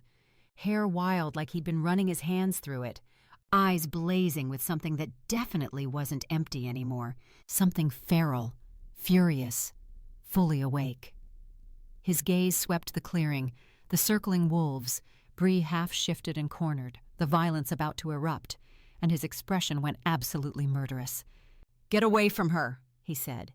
His voice was quiet, controlled, absolutely lethal. Marcus laughed. "Winterfield. Didn't expect to see you here." He gestured at Bree with casual cruelty. "Just handling some pack business. Rogue collecting a debt. Nothing to do with you." "Everything to do with me." North took a step forward. Snow crunched under his dress shoes, completely inappropriate footwear for a mountain forest, but he moved like he owned every inch of ground. "She's under my protection." "Really?" One of the women shifted her weight, predatory and amused. "Since when do you protect thieves who break into your house?" "Since now." North's jaw tightened. A muscle ticked in his cheek. "Leave, while you still can." "Or what?" Marcus grinned, spreading his arms wide. "You're going to take on all 6 of us, alone?" He laughed again. "You might be a Winterfield, but those aren't good odds, not even for you." North's eyes flashed gold, bright and sudden like lightning in a storm. His lips pulled back in something that wasn't quite a smile. All teeth, no warmth. "Try me," he said. The air pressure changed, dropped. Bree felt it in her bones. Power radiating from North like heat from a furnace. The kind of power that came from bloodlines so old they predated written history. From alphas who'd ruled territories when wolves still ran in massive packs across continents. Marcus's grin faltered. Just slightly. North shifted. The transformation was brutal, beautiful. Wrong in all the ways that made it perfect. Bones cracked and reformed with sounds like gunshots echoing off trees. Muscle rippled and expanded. His body exploded outward into fur and fang and pure predatory power that made the air itself feel heavier. When it was done, a massive gray wolf stood where North had been, easily twice the size of the rogue's, maybe 3 times, shoulders broader than a man's torso, eyes that burned like molten gold, teeth that caught light like knives freshly sharpened. This wasn't just an alpha. This was the alpha. The rogues hesitated, just for a moment, just long enough for doubt to creep in. Then Marcus snarled, "Take him!" They attacked. They came from all sides, coordinated, professional, the kind of pack that had hunted together and killed together and survived on the edges of civilized wolf society by being better, faster, more vicious than anyone expected. North met them like a storm made flesh. He caught the first rogue mid-leap, jaws closing around the wolf's throat with crushing force that Bree could hear from 10 feet away. Shook once, a sharp, violent motion that snapped vertebrae. The crack echoed. He threw the body aside like it weighed nothing. It hit snow and didn't move again. The second rogue lunged for his flank. The smart move, attack while he was occupied. North spun faster than something his size should move, all that mass somehow fluid and graceful, and his claws raked across the attacker's face. 4 parallel lines opened from eye to jaw. Blood sprayed across white snow, steaming in the cold air. The rogue yelped, stumbled back, pawing at its ruined face.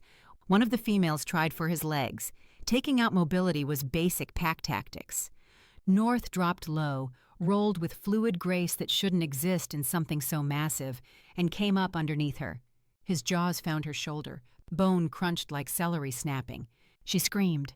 a sound that was half wolf, half human, all agony. Scrambled back on 3 legs, the 4th dangling useless. 3 more came at once, a coordinated strike, throat, flank, rear leg simultaneously. This was it. This was how you brought down something bigger. North took a hit to his shoulder, teeth sinking deep into muscle. He snarled, twisted with explosive power, and threw that wolf into a tree trunk. The impact cracked bark. The wolf slid down and stayed down, ribs clearly broken. But he was outnumbered. For every rogue he drove back, another came from a different angle. Claws raked his flanks, leaving red trails through gray fur. Teeth found his legs, his ear, his shoulder again, deeper this time. He was powerful, devastatingly powerful, but they were many, and they were desperate, and they'd been surviving on the edges too long to quit. Bree shifted without thinking. Her wolf burst free, smaller than North's, but fast, agile, built for speed rather than power. She caught one rogue from behind as he lunged for North's throat, drove him into the snow with her full weight. Her teeth found his scruff. Held on while he thrashed and snarled and tried to throw her off. North used the distraction. He took down 2 more rogues in rapid succession, one to the throat, crushing windpipe with a bite that lasted seconds, one to the spine with a vicious shake that ended the fight instantly. Bodies littered the snow, blood steamed. The metallic scent was overwhelming, coating the back of Bree's throat. The remaining 3 broke. Marcus ran first. Alpha privileges. Save yourself. The others followed, limping, bleeding, disappearing into the trees with yelps and whines that faded into silence and distance. Quiet fell, just breathing, harsh and labored, steam rising from blood-spattered snow and white clouds. The SUV's engine still idled, a mechanical purr beneath the animal sounds. North shifted back to human form. The transformation reversed with the same brutal efficiency. Fur receded. Bones cracked back into place with sounds that made Bree wince. He stood swaying, naked and covered in blood, his and theirs mixed together in crimson patterns across pale skin. Claw marks crisscrossed his torso in angry red lines. A deep bite on his thigh pulsed blood with each heartbeat, too much blood. His shoulder was torn, muscle visible through the wound. "Bree," he said. His voice was rough, damaged, like the shift had scraped his throat raw. "You need to—" His eyes rolled back. He collapsed. Bree shifted immediately, scrambled to his side on human hands and knees. Snow bit her bare skin. He was breathing, shallow, fast, wrong. Pulse hammering too hard against her fingers when she pressed them to his throat. "North." She grabbed his shoulders. His skin was too cold already, heat bleeding out into winter air. "North, stay with me." No response. His face was pale under the blood, lips going blue at the edges.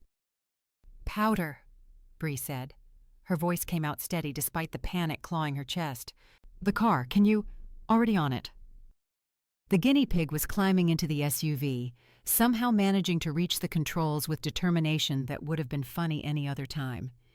"I can't drive, but I can shift it to neutral if you push." Bree didn't think.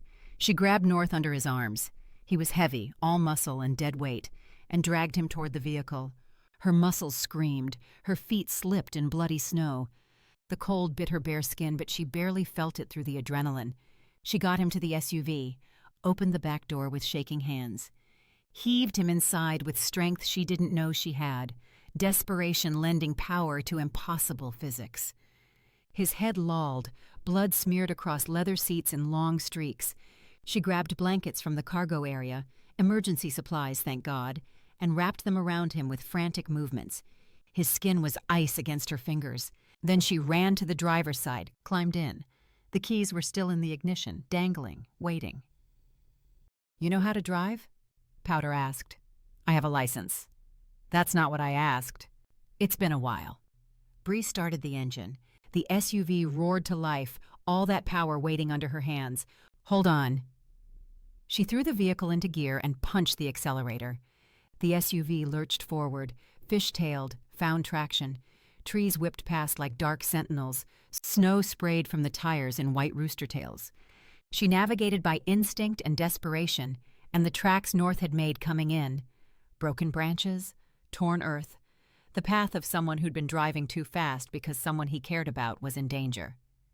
In the back seat, North made a sound, small, pained, barely human.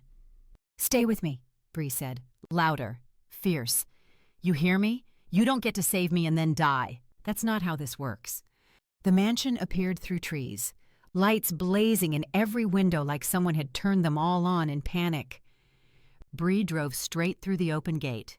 It was already open, like someone had been expecting an emergency, up the circular drive, and slammed on the brakes at the front steps hard enough to make the tires scream. She was out of the car before it fully stopped, threw open the back door. North's eyes were closed. His chest barely moved. Blood had soaked through the blankets, turning white wool dark red. "Help!" Bree screamed at the mansion. Her voice cracked, raw. "Someone help!" The front door burst open.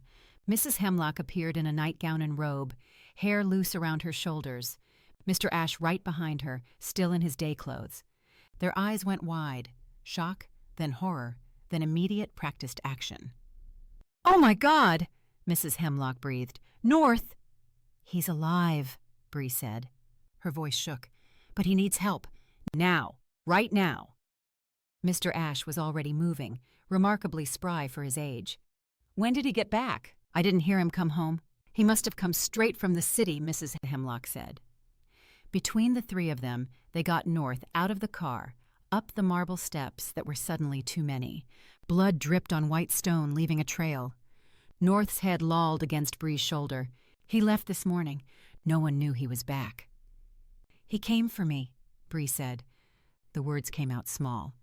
"I don't know how he knew, but he came." "Of course he did," Mrs. Hemlock said quietly. "Guest room," she added, voice sharp with command. "It's closest. Ash, call Dr. Morrison. Tell him it's an emergency. Tell him to bring everything." They carried North up the stairs, his weight distributed between them. Bree's muscles screamed, but she didn't let go. They laid him on the bed Bree had slept in just last night. The white sheets immediately bloomed red. Mrs. Hemlock was already grabbing towels from the bathroom, moving with practiced efficiency that spoke of emergencies dealt with before. She pressed them to the worst wounds: shoulder, thigh, the deep gash across his ribs that looked like it went down to bone. "What happened?" she demanded. "Rogues," Bree said. Her voice shook. She couldn't make it stop. "6 of them. They were from my neighborhood. They wanted—" She swallowed. "They wanted me and the spell I copied. He saved me." Mrs. Hemlock's expression softened just slightly. "Of course he did." She looked at Bree then, really looked, taking in the blood and bare skin in shock. "You're covered in blood, too. Are you hurt?" "It's not mine." "You're sure?" Bree nodded. Her hands were shaking. Everything was shaking. "Then help me stop this bleeding." Mrs. Hemlock handed her towels. "Press here. Hard. Don't let up no matter what." Bree pressed. Blood soaked through white cloth immediately, warm and too fast. North's face was pale. His breathing was too shallow, but his heart was still beating. She could feel it under her hands, steady and strong despite everything. Mr. Ash appeared in the doorway, phone pressed to his ear. "Dr. Morrison is on his way. 20 minutes. He looked at North, jaw tightening. "I'm calling the security team. They need to go back to that clearing. Make sure all those rogues are accounted for. Make sure they don't come back for a second try." "Good," Mrs. Hemlock said. "And Ash? Tell them to keep this quiet. If word gets out that North was injured taking down rogues, other packs might see it as weakness," Mr. Ash finished. "I'll handle it." He left. Bree pressed harder on the towels. Blood pulsed beneath her palms with each heartbeat. Too much blood. Too fast. "Don't you dare die," she whispered. "You hear me? Don't you dare." In the corner, Powder watched silently. For once, he had absolutely nothing to say. Chapter 7. The room smelled like antiseptic and something darker, blood that had soaked into expensive sheets despite Mrs. Hemlock's best efforts. Bree sat in the chair by the window watching North sleep. A day and a half now. Dr. Morrison had come, stitched wounds with careful precision, left antibiotics and stern instructions about rest. North's breathing had steadied. Color had returned to his face in patches, but he hadn't woken. Her wolf paced beneath her skin, restless and howling. Mate. Mate. Mate. No response. Just silence from the massive alpha lying too still in the bed. Bree's gaze drifted to the photographs on the dresser. North's late wife, Nora, smiled from silver frames. Beautiful woman.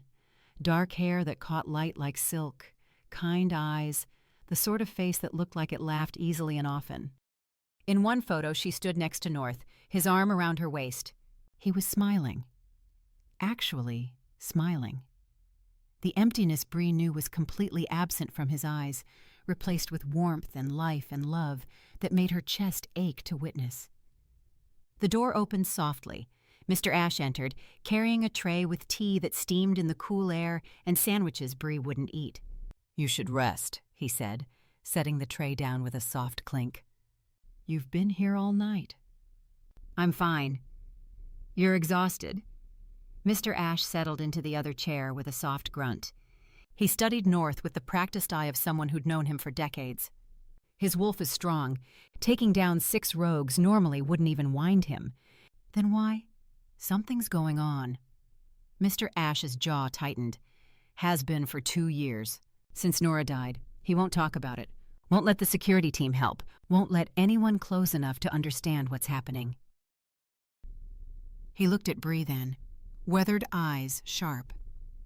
"Until you." Bree's throat closed. "He doesn't. I'm just someone who broke into his house." "You're someone he drove back from the city for. Someone he fought 6 rogues to protect." Mr. Ashe's voice went quiet. "He hasn't shifted like that since Nora passed. Hasn't fought with that kind of fury. His team has been trying to help him for 2 years, but they can't if he won't let them in." Bree stared at North's sleeping face, at the dark circles under his eyes that had nothing to do with recent injuries, at the lines of tension even unconsciousness couldn't erase. "I need to make a phone call," she said quietly. "Is there somewhere?" "Library's private." Mr. Ashe stood. "I'll show you." The library felt different in morning light, less mysterious, more lived in. Bree dialed with shaking fingers. The phone rang once, twice, 3 times. "Hello?" "Hi, Grandma," she said. "Bree?" Grandma's voice was thinner than yesterday. Weaker, like tissue paper wearing through at the folds. "You sound tired." "I'm okay. Are you okay? The rogues didn't—" "I'm fine, sweetheart. Called your cousin Marcus. No, not that Marcus, the good one from Denver. He's coming to stay a few days." A pause. Labored breathing that Bree could hear over the line. "I'll be fine." Bree closed her eyes. The weakness in Grandma's voice made her chest ache, made everything feel urgent and desperate and running out of time. "I got what I needed. The spell. I'm coming home before the full moon." "Good." Another pause. More breathing that sounded too hard, too wet. "I'm proud of you. I haven't done anything yet." "You survived. That's always something." A soft cough that turned into several. "Come home safe." "I will. I love you." "Love you too, Wildflower." The line went dead. Bree stood there, phone pressed to her ear, listening to the dial tone drone on and on. Powder emerged from her pocket, climbed onto her shoulder. "She sounds bad." "I know. Full moon is in 3 days." "I know that too. Which means to get home, prepare, and perform the spell before the moon rises." Powder's whiskers twitched against her neck. "You need to leave tomorrow." "I understand." Bree looked at the closed door. At the hallway beyond, that led to the room where North lay recovering from wounds he'd taken protecting her. "I understand." A crash echoed from upstairs. Bree ran. She shoved the bedroom door open. North was sitting up, or trying to. His face was pale beneath the bruises, jaw tight with pain and fury. He'd knocked the water glass off the nightstand. It lay in pieces on the hardwood floor. "What are you doing?" Bree demanded. "Getting up." His voice was rough, damaged, like gravel scraping against steel. "What does it look like?" "It looks like you're tearing your stitches." She moved toward the bed. "Let me help." "I don't need help." He swung his legs over the side, winced. A red stain bloomed through his white bandages. I'm fine. You're bleeding through your bandages. I'm fine. Each word came out sharp, precise. Controlled fury barely leashed beneath ice-cold control. Get out. Bree stopped. What? Get out of my room. North looked at her then, really looked, and his eyes were empty again. All that fire from the forest, gone. Smoothed over with perfect cold control that felt like a slap. Now, North, leave. Bree left. She stood in the hallway, door closed behind her, listening to him move around inside. Something else crashed. He swore. Creative combinations involving gods and anatomical impossibilities and several things that probably violated physics. Well, Powder said quietly, he's definitely feeling better. He's an idiot. He's a proud alpha who doesn't know how to accept help. Powder settled deeper into her hood. There's a difference. Not much of one, but technically it exists. That afternoon, North's recovery accelerated, almost unnaturally so. Shifter healing working overtime. By evening, he'd made it downstairs. Dark circles still shadowed his eyes like bruises. His movements were careful, deliberate, like everything hurt, but he refused to show it. Mrs. Hemlock had set the dining room table. Formal, elegant, completely unnecessary for two people and a guinea pig. Candles flickered in crystal holders. The smell of roasted meat and vegetables filled the air, rich and warm. North sat at the head of the table, wearing dark pants and a sweater that hid most of his bandages. He looked almost normal. Almost. Except for the tension in his shoulders, the careful way he moved, the emptiness in his eyes that came and went like clouds across the sun. Bree sat to his right, hyper-aware of every movement he made, every breath, every flicker of expression. They ate in silence for a few minutes. The food was excellent. Tender meat, perfectly seasoned vegetables, bread still warm from the oven. Bree tasted none of it. It could have been cardboard for all she noticed. "The resort," North said finally. His voice was carefully neutral. "You were staying at Pine Lodge." "Yes." "How did you find it?" "Cheapest option within skiing distance of your mansion." Bree set down her fork. The metal clinked against porcelain too loud in the quiet room. "I researched you, your properties, your schedule. The gala was supposed to keep you away longer." It was boring. A corner of his mouth almost quirked. Almost. "I left early." "Lucky for me." Debatable. But his voice had warmed slightly. Not much, enough to notice, like ice beginning to thaw at the edges. "How long have you been skiing?" 3 days when I crashed into you." 3? He stared at her. Genuine surprise broke through his control. "You attempted a medium difficulty slope after 3 days?" "Powder said I was ready."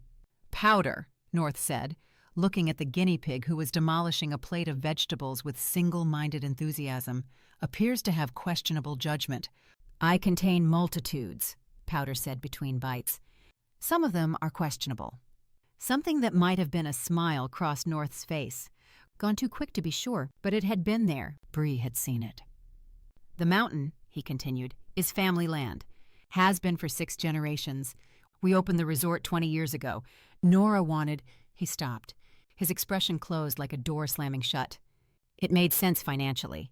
The name hung in the air. Nora, the woman in the photographs, the smile he'd lost, the life that had ended and taken part of him with it. "I'm sorry," Bree said quietly, "about your wife." North's jaw tightened. A muscle ticked in his cheek. "Don't. I said don't." He took a drink of water, set the glass down with controlled precision that spoke of barely leashed emotion. "Tell me about your grandmother." The shift was deliberate, obvious, a wall thrown up between them. Bree let it happen. "Her spirit wolf is weakening," she said. "She's dying. The spell in your grimoire, the one I copied, it's supposed to heal the bond between a shifter and their spirit wolf. Strengthen it. Save her." "Spirit wolf healing?" North nodded slowly. "That's ancient magic. Dangerous." "I know. And you can read Old Norse?" "Enough. I've been studying for 3 months, learning dead languages, cross-referencing symbols, trying to understand grammar that hasn't been used in centuries." Bree's hands clenched around her napkin, the fabric twisted between her fingers. It's her only chance. Full moon? Yes, in 3 days. North was quiet for a long moment.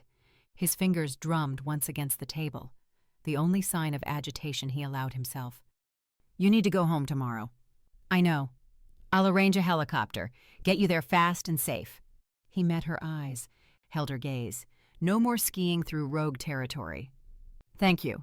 Don't thank me. His voice went flat, carefully controlled. You broke into my house, stole from my library, nearly got yourself killed twice. I'm just making sure you leave my territory intact.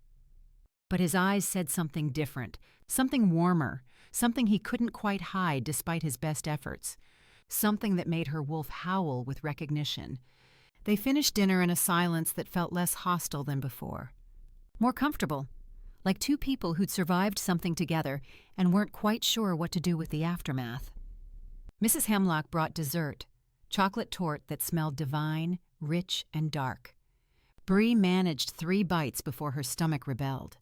North ate methodically, efficiently, like eating was a task to complete rather than something to enjoy. When they finished, he stood, winced slightly, caught himself, smoothed his expression, and moved toward the library. I should show you something. Bree followed. The library smelled like leather and old paper, and that smoky scent that she now recognized as North. Wood smoke and something darker, wilder, something that made her wolf stir. He climbed the rolling ladder, slower than he probably wanted, pride keeping him from showing pain. Each movement careful, controlled. His shoulder protested visibly despite his efforts to hide it. He retrieved the grimoire, descended, handed it to her. Their fingers brushed. Electricity shot up her arm like lightning in her veins. Her wolf howled, mate, mate, mate, mate. Nothing from his wolf, just silence. Devastating, complete silence. Take it, North said. Bree stared at the book in her hands.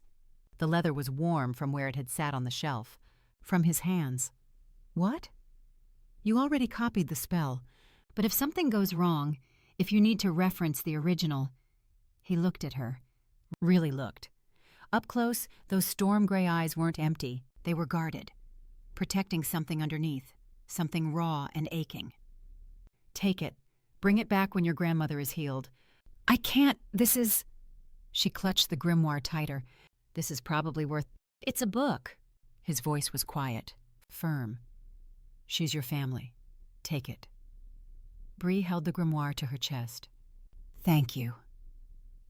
They stood there, too close. The library was too warm suddenly.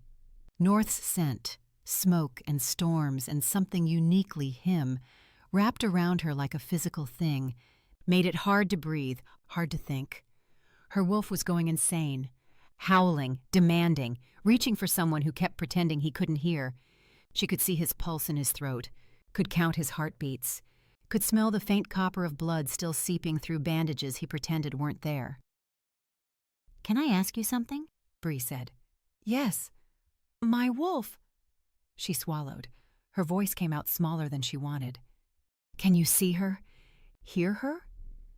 North went very still, every muscle tensing, his eyes locked on hers, storm gray and guarded and hiding something that made her chest ache with the weight of it. No, he said. He was lying. She knew it with the same certainty she knew her own name, knew it in the way his jaw tightened, in the way his breathing changed, just slightly, just enough, in the way his hands clenched once before he forced them to relax, in the way his eyes flickered, just for a heartbeat, with something that looked like pain. Okay, Bree said softly. It's late, North said. His voice was rough. You should rest. Long day tomorrow. Yeah. She turned toward the door, the grimoire heavy in her arms. Good night, North. Good night, Bree. She left, climbed the stairs to the guest room, each step feeling too final, closed the door, set the grimoire on the nightstand like the precious, impossible thing it was. Powder emerged from her pocket. He's lying. I know. His wolf definitely heard yours. I know. So why? I don't know. Bree sat on the bed. Her hands shook. Her wolf whined beneath her skin, confused and aching and reaching for someone who kept pretending he couldn't hear. "I don't know." Outside, snow began to fall, silent, relentless, covering everything in white. Tomorrow she'd leave. Tomorrow she'd go home. Tomorrow she'd save Grandma. And she might never see North Winterfield again. Her wolf howled at that thought, howled like something was being torn away, howled like heartbreak felt when you couldn't even admit it existed. Bree closed her eyes. The grimoire sat on the nightstand, heavy with promises and hope and magic that might save one life while breaking something else entirely. "Get some sleep," Powder said quietly. "Tomorrow's going to be hard." "I know." But sleep didn't come. Just the sound of falling snow. Just the ache of a mate bond that only went one direction. Just the memory of gray eyes that had lied about something that mattered more than either of them could say. Chapter 8. The helicopter ride home was a blur. Mountains giving way to forests, giving way to the small town Bree had left what felt like a lifetime ago.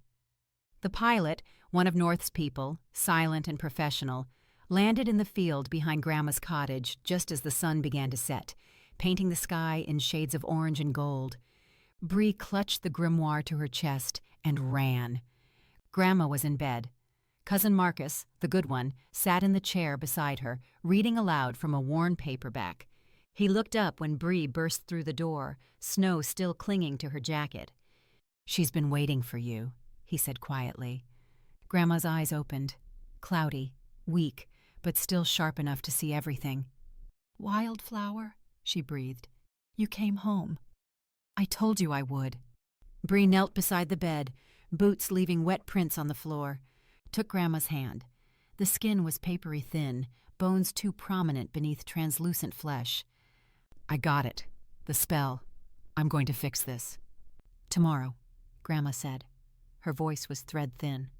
"Full moon tomorrow night. You'll need—" A cough cut her off, rattling in her chest. "I know what I need. I've been preparing for months." Bree squeezed her hand gently, afraid of breaking something. "Just rest. Save your strength."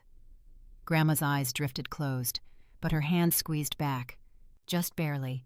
Just enough. The next day was a blur of preparation. Bree gathered herbs, yarrow that grew by the fence, wolfsbane from the garden shed, elderflower dried and hanging from the rafters. Drew symbols in salt on the cottage floor, following diagrams from the grimoire with shaking hands. Studied the ancient words until they blurred together, until she could recite them in her sleep. Powder supervised with the intensity of someone who knew exactly how important this was, occasionally correcting her pronunciation with surprising authority. As the sun set and the full moon rose, massive and silver and perfect, Bree began. The ritual was complex, ancient. She spoke words that hadn't been spoken in 50 years, her voice gaining strength as power gathered around her. Drew energy from the moon that poured through the window like liquid silver, from the earth that hummed beneath the floorboards, from her own wolf who surged up to help without being asked. Light bloomed, silver and gold mixing together, swirling around Grandma's bed like a living thing. Grandma gasped. The bond strengthened. Bree could feel it, the tether between Grandma and her spirit wolf reweaving itself, healing, becoming whole again, like watching a wound close in real time. When it was done, Grandma's eyes opened, clear, bright, alive in a way they hadn't been for months. "Oh," she breathed. "Oh, Bree, you did it." Bree collapsed beside the bed, exhausted, triumphant, every muscle trembling. "You're okay?"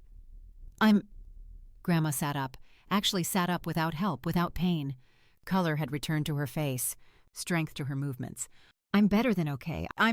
She looked at Bree, really looked, seeing past the triumph to what lay beneath. "But you're not." "I'm fine. You're heartbroken." Grandma's voice was gentle. "I can see it in your eyes. In the way you hold yourself. What happened?" Bree tried to hold it together. Lasted approximately 5 seconds. Then she told Grandma everything. North, the mate bond, his wolf silence, the lie in the library that she'd seen through but couldn't challenge. "He rejected me," she finished. Her voice cracked. My wolf claimed him and he didn't respond. He can't even hear her. I don't think that's true, Grandma said slowly. He said, I know what he said, but look at your wolf.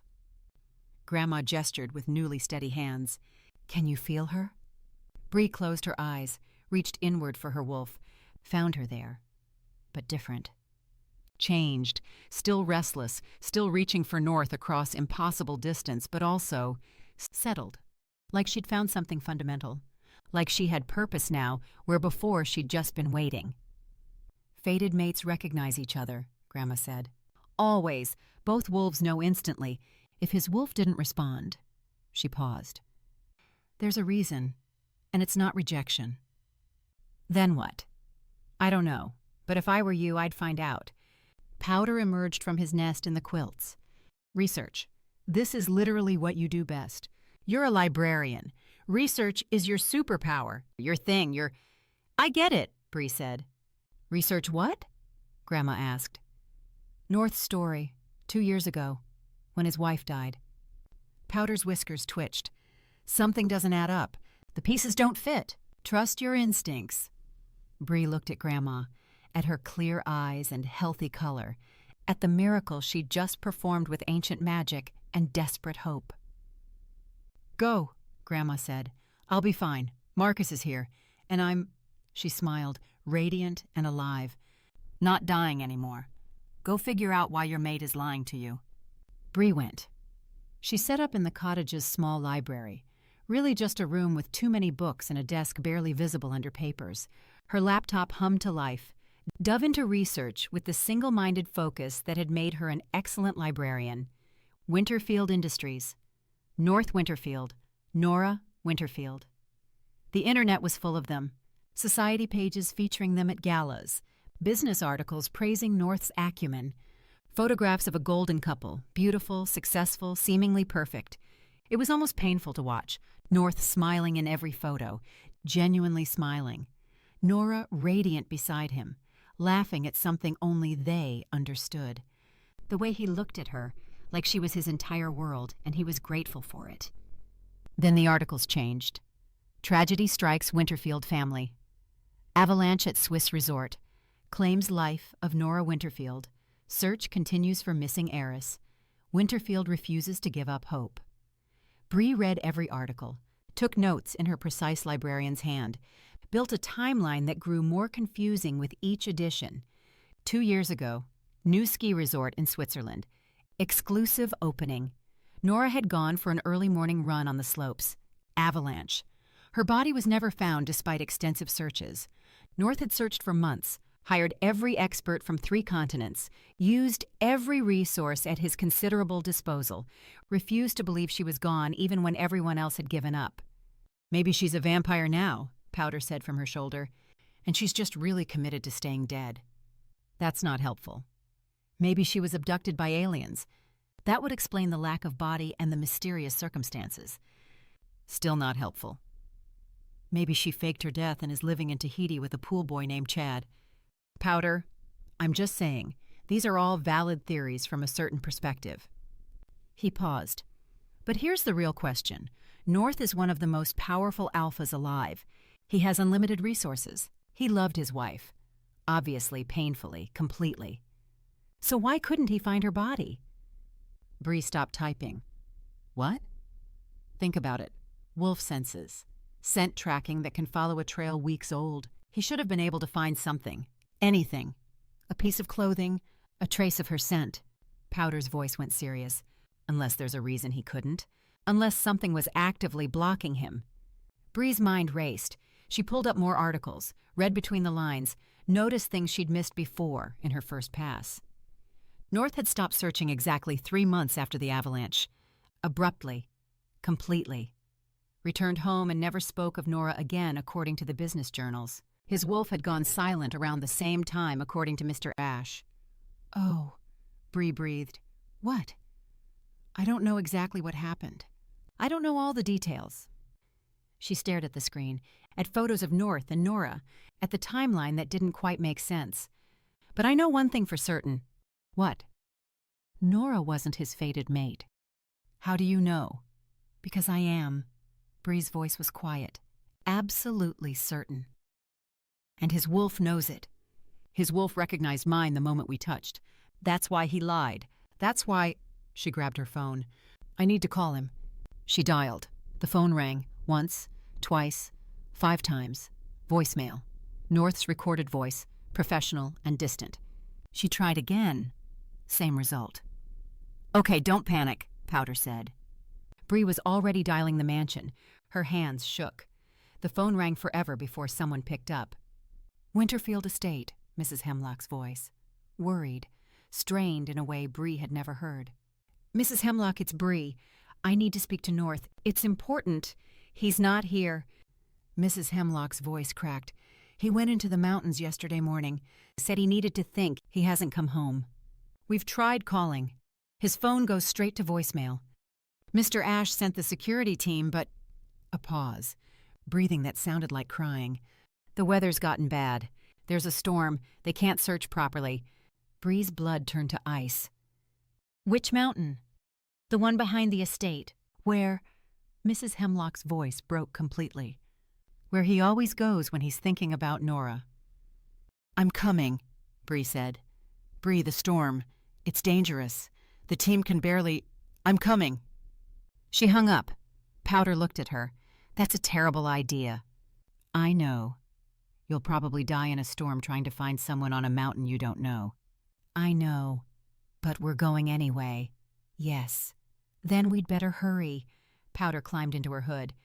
Your mate is an idiot who goes to mountains during storms. And apparently you're an idiot who goes after idiots who go to mountains during storms. It's very poetic, also very stupid, but mostly poetic.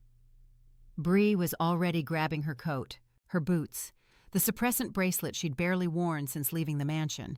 She hesitated, then left it. If she was going into a storm to find her mate, she wanted every advantage. Grandma appeared in the doorway, strong, healthy, alive in a way she hadn't been for months. Go get him, she said. I will. And Bree? Grandma smiled. Wildflowers survive winter, but they bloom in spring. Remember that. Bree didn't understand, didn't have time to ask. She ran. The clearing behind Grandma's cottage was empty, except for the sound of rotor blades cutting through air. A helicopter descended, sleek, black, Winterfield logo on the side, gleaming even in the fading light. Mr. Ash must have called ahead.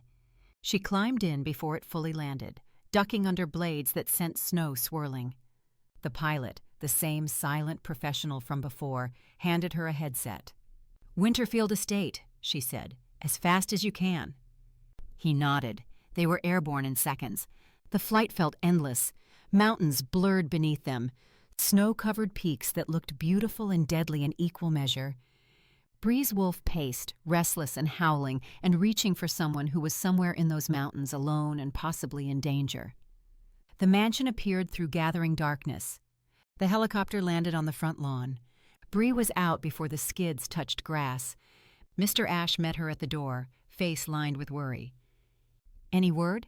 She asked. Nothing. The storm's getting worse. Search teams can't get far enough to— I need the library. Bree pushed past him. Now! She ran, up the stairs, through hallways she'd memorized during her brief stay, burst into the library like the answer was waiting, and she just needed to find it. The grimoire was back on its shelf. But she wasn't looking for that. Acquisition date, she muttered, climbing the ladder. Found the section North had indicated, chronological by when he'd purchased each item. 2 years ago, just before— Her fingers traced spines, dates etched in leather. She found the time frame, weeks before the Switzerland trip, days before. There, a deed. Not a book, but filed like one, preserved in a leather portfolio that matched the rest of his collection. She pulled it out, opened it with trembling hands. Land purchase agreement. Property, 47 hectares, Grindelwald region, Switzerland. Signed, Nora Winterfield, North Winterfield. Date, 3 days before the avalanche. The deed was signed at the resort, the same resort where Nora had died. Bree's hands shook. She read the property description. The coordinates, the legal language that meant nothing until… She froze. She knew this land. Not personally, but from research. From months spent in dusty library archives learning about ancient wolf territories and sacred grounds and places where magic still lived in the bones of the earth. This land was cursed. Not cursed like fairy tales. Cursed like ancient magic gone wrong, like blood spilled on sacred ground centuries ago, like wolf packs that had fought territorial wars and died and left something broken and angry in the earth itself. She'd read about it years ago, an obscure text in Old Norse, academic interest only. Nobody believed those stories anymore, but she remembered. "Mr. Ash!" she called. He appeared in the doorway, breathing hard from following her run. "What did you find?" "This land." She held up the deed. "In Switzerland. North bought it right before Nora died. What was it for?" Mr. Ash's expression darkened. "A gift. Nora wanted it, said it was beautiful, said she was going to build a retreat there, somewhere private, away from everything." He paused. "North never mentioned it again after she died. The land just sits there. Nothing's been done with it." "He bought it for her," Bree said slowly, pieces clicking together. "As a gift, because she wanted it." "Yes." "And she died 3 days later." "Yes." Bree's mind raced. Cursed land, ancient magic, a purchase made in Switzerland, an avalanche that claimed a body that was never found, a wolf that went silent, a mate bond that… "Oh, God," she breathed. "What?" "I need a jet. To Switzerland. To that land. To the resort where the avalanche happened." Bree grabbed the deed. "Now. Right now." "Bree, the storm is here, in these mountains. Not in Switzerland." She moved toward the door. "I don't think North is here. He's at the accident site in Switzerland. We're still in the full moon cycle. Whatever happened at the accident, if it has something to do with dark magic, which I think it does, North thinks he's dealing with it right now. He went to the mountain because he doesn't know what I know." "And what do you know?" "That cursed land and full moons are a very bad combination. That fated mates can break curses that chosen mates can't. That I need to get there before…" She swallowed. "Before it's too late." "You think you can solve a problem he couldn't solve for 2 years. Why?" "Because he doesn't read ancient texts." "I do." Bree met his eyes. "Because his head is tangled in obligation to his chosen mate and guilt over her death. And I don't have that problem. I just know he's my fated mate, and I'm not letting him die because of a curse neither of them knew existed." Mr. Ash studied her for a long moment. Then he pulled out his phone. "I'll make the call." 20 minutes later, Bree stood on the tarmac behind the mansion. A private jet waited, sleek, expensive, engines already warming. Powder clung to her shoulder. "This is insane." "I know. We're flying to Switzerland in the middle of the night to a place we've never been, to break a curse we know almost nothing about, on a hunch." "Not a hunch." Bree climbed the stairs into the jet. "A certainty. He's my mate, remember?" "Right. The mate who might already be dead." "He's not dead." "How do you know?" "Because I'd feel it." Bree pressed her hand to her chest where the mate bond hummed, faint but present. "He's alive. He's in danger, and I'm not letting him face it alone." Powder sighed. "Then let's go save your idiot mate from his cursed land and his guilt complex." The jet engines roared, the plane accelerated, lifted. Bree pressed her face to the window, watched the mansion disappear beneath clouds, watched the mountains where everyone thought North was, where search teams were looking in completely the wrong place. "Hold on," she thought, sending it down the mate bond like a prayer. "I'm coming." And somewhere, on cursed land in Switzerland, she hoped he heard. Chapter 9. The plane touched down in Grindelwald as dawn broke over the Alps. Bree was moving before the engines fully stopped, boots hitting tarmac while the whine of turbines still filled the air.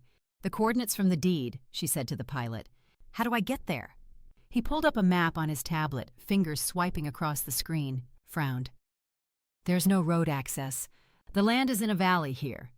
He pointed to a spot surrounded by terrain lines packed so tight they looked like fingerprints. "You'd need to hike, or ski, but the terrain is expert level, steep, dangerous." "How long on foot?" 4 hours, maybe 5. He looked at her, this woman in jeans and a jacket who clearly wasn't dressed for alpine mountaineering. I don't recommend it. Bree looked at the mountains, at the snow that turned peaks into jagged white teeth against impossible blue sky, at the sun just breaking the horizon, painting everything gold. I need skis, she said. 20 minutes later, she stood at the trailhead with rented equipment that smelled like other people's sweat and a local guide who spoke broken English and kept shaking his head like she was asking him to commit suicide. Very dangerous, he said. His accent was thick, vowels stretched. Not good for... He gestured at her. Not expert. I'll manage. You fall, you die. He wasn't being dramatic, just stating facts. Mountain not forgive. I've fallen before.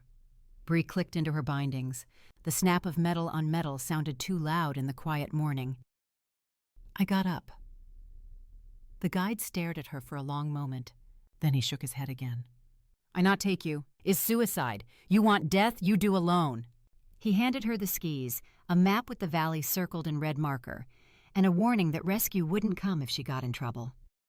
Good luck. You need. Then he left. Bree stood alone at the trailhead. The mountain stretched above her, impossibly steep, impossibly beautiful, impossibly deadly. She pushed off. The slope was immediately worse than anything she'd attempted, steeper than the run where she'd crashed into North, icier than the escape from the rogues, the kind of terrain that required skill she didn't have and experience she'd never gained, and probably a death wish she was currently developing. Pizza! Powder shrieked from her hood. Make the biggest pizza of your life. She tried. Her skis wobbled. The slope dropped away beneath her, 45 degrees, maybe more, maybe straight down to hell. Trees whipped past like sentries. Rocks jutted through snow like teeth waiting to bite. Turn! Powder screamed. Left! No! Right! No! Just pick a direction and commit. She carved left, too hard. Edge caught, balance went. She went down in a tumble of skis and poles and snow that filled her mouth and nose and every gap in her clothing.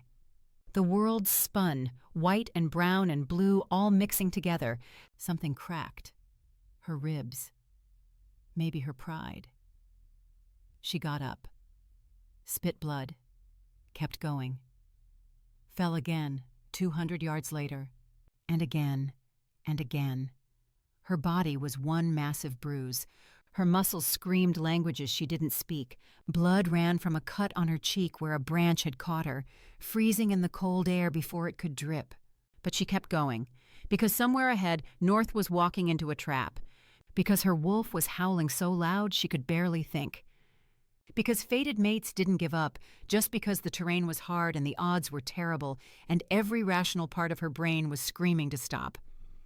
The valley appeared below, a bowl of white surrounded by peaks that looked like broken teeth biting at the sky. And there, a dark opening in the mountainside. A cave mouth that exhaled cold air like the mountain was breathing. Bree aimed for it, picked up speed, too much speed. The slope was nearly vertical here, the kind of drop that made her stomach flip. "This is it!" Powder yelled. "This is where we die. I want it on record that this was a terrible idea." "Not yet!" Bree yelled back. She hit the bottom, somehow stayed upright, skidded to a stop in a spray of snow that glittered in the morning light 20 feet from the cave entrance. Her legs shook so hard she could hear her knees knocking together. Her lungs burned like she'd inhaled fire. Everything hurt. But she was here. She kicked off her skis. They fell into snow with soft thuds that felt too quiet. Ran. The cave was massive. Ice covered the walls. Not natural ice, but something else. Something that glowed faintly blue and pulsed like a heartbeat, like the walls themselves were alive. The air was wrong. Too cold, cold that bit deeper than temperature should. Too still, like even the air was afraid to move. Magic hung heavy like smoke, coating her throat with every breath. Voices echoed from deeper in. One she knew, one she didn't. Bree ran toward them. The cave opened into a chamber that could have swallowed a cathedral. And there, North stood at the center, facing a wall of ice that towered 20 feet high. Inside the ice, suspended like a specimen in amber, a figure, frozen, preserved, beautiful even in death. Nora. A woman stood beside North, old, weathered like driftwood, dressed in black that seemed to absorb light. Her hands moved in patterns that hurt to watch, fingers tracing symbols in the air that left after-images. She spoke words that scraped against Bree's ears like nails on stone. "The witch. 2 years as promised," the witch was saying. Her voice was honey poured over gravel, sweet and rough and wrong. "The curse releases her now. You'll have your wife back." North's face was pale, desperate, hopeful in a way that made Bree's chest ache to witness. The witch's hands moved faster. The ice began to crack. Light bloomed, sickly green, the color of infection and rot. The cracks spread like lightning through the ice wall, racing outward in patterns that looked almost deliberate. Bree could see it happening, the curse activating, reaching for North with tendrils of green light wrapping around him like chains made of poison. His wolf was already being pulled away. She could see it, a silver shape being drawn out of him like smoke, toward the ice, toward Nora, toward the trap. The ice shattered. Nora's body fell forward. North caught her, held her like she was precious and fragile and still alive. She wasn't. Not sleeping, not frozen waiting to wake. Dead. Her skin was gray like old meat. Her eyes were open and empty as abandoned houses. She'd been dead for 2 years, and the ice had just preserved what was left. North's face went white. He stepped back, nearly dropping her. "No. You said she was captured and would be released. Alive." "I didn't promise life." The witch smiled, teeth too sharp. "Only release." "You tricked me." North stepped back further, laying Nora's body on the ice with trembling hands. But it was too late. The curse surged. Green light exploded from where Nora's body had been, erupting like a geyser, wrapped around North like serpents made of sick light. He gasped, a sound of pain and betrayal and realization all at once, collapsed to his knees. His wolf, the part that was still free, was being torn away, screaming silently as it was pulled toward the ice. The witch smiled wider. "The rival pack sends their regards, Winterfield. 2 years we waited. 2 years you believed my lies. Now you die, and they claim your territory. Your wealth, your power, everything you built." She raised her hands. "Thank you for making this so easy."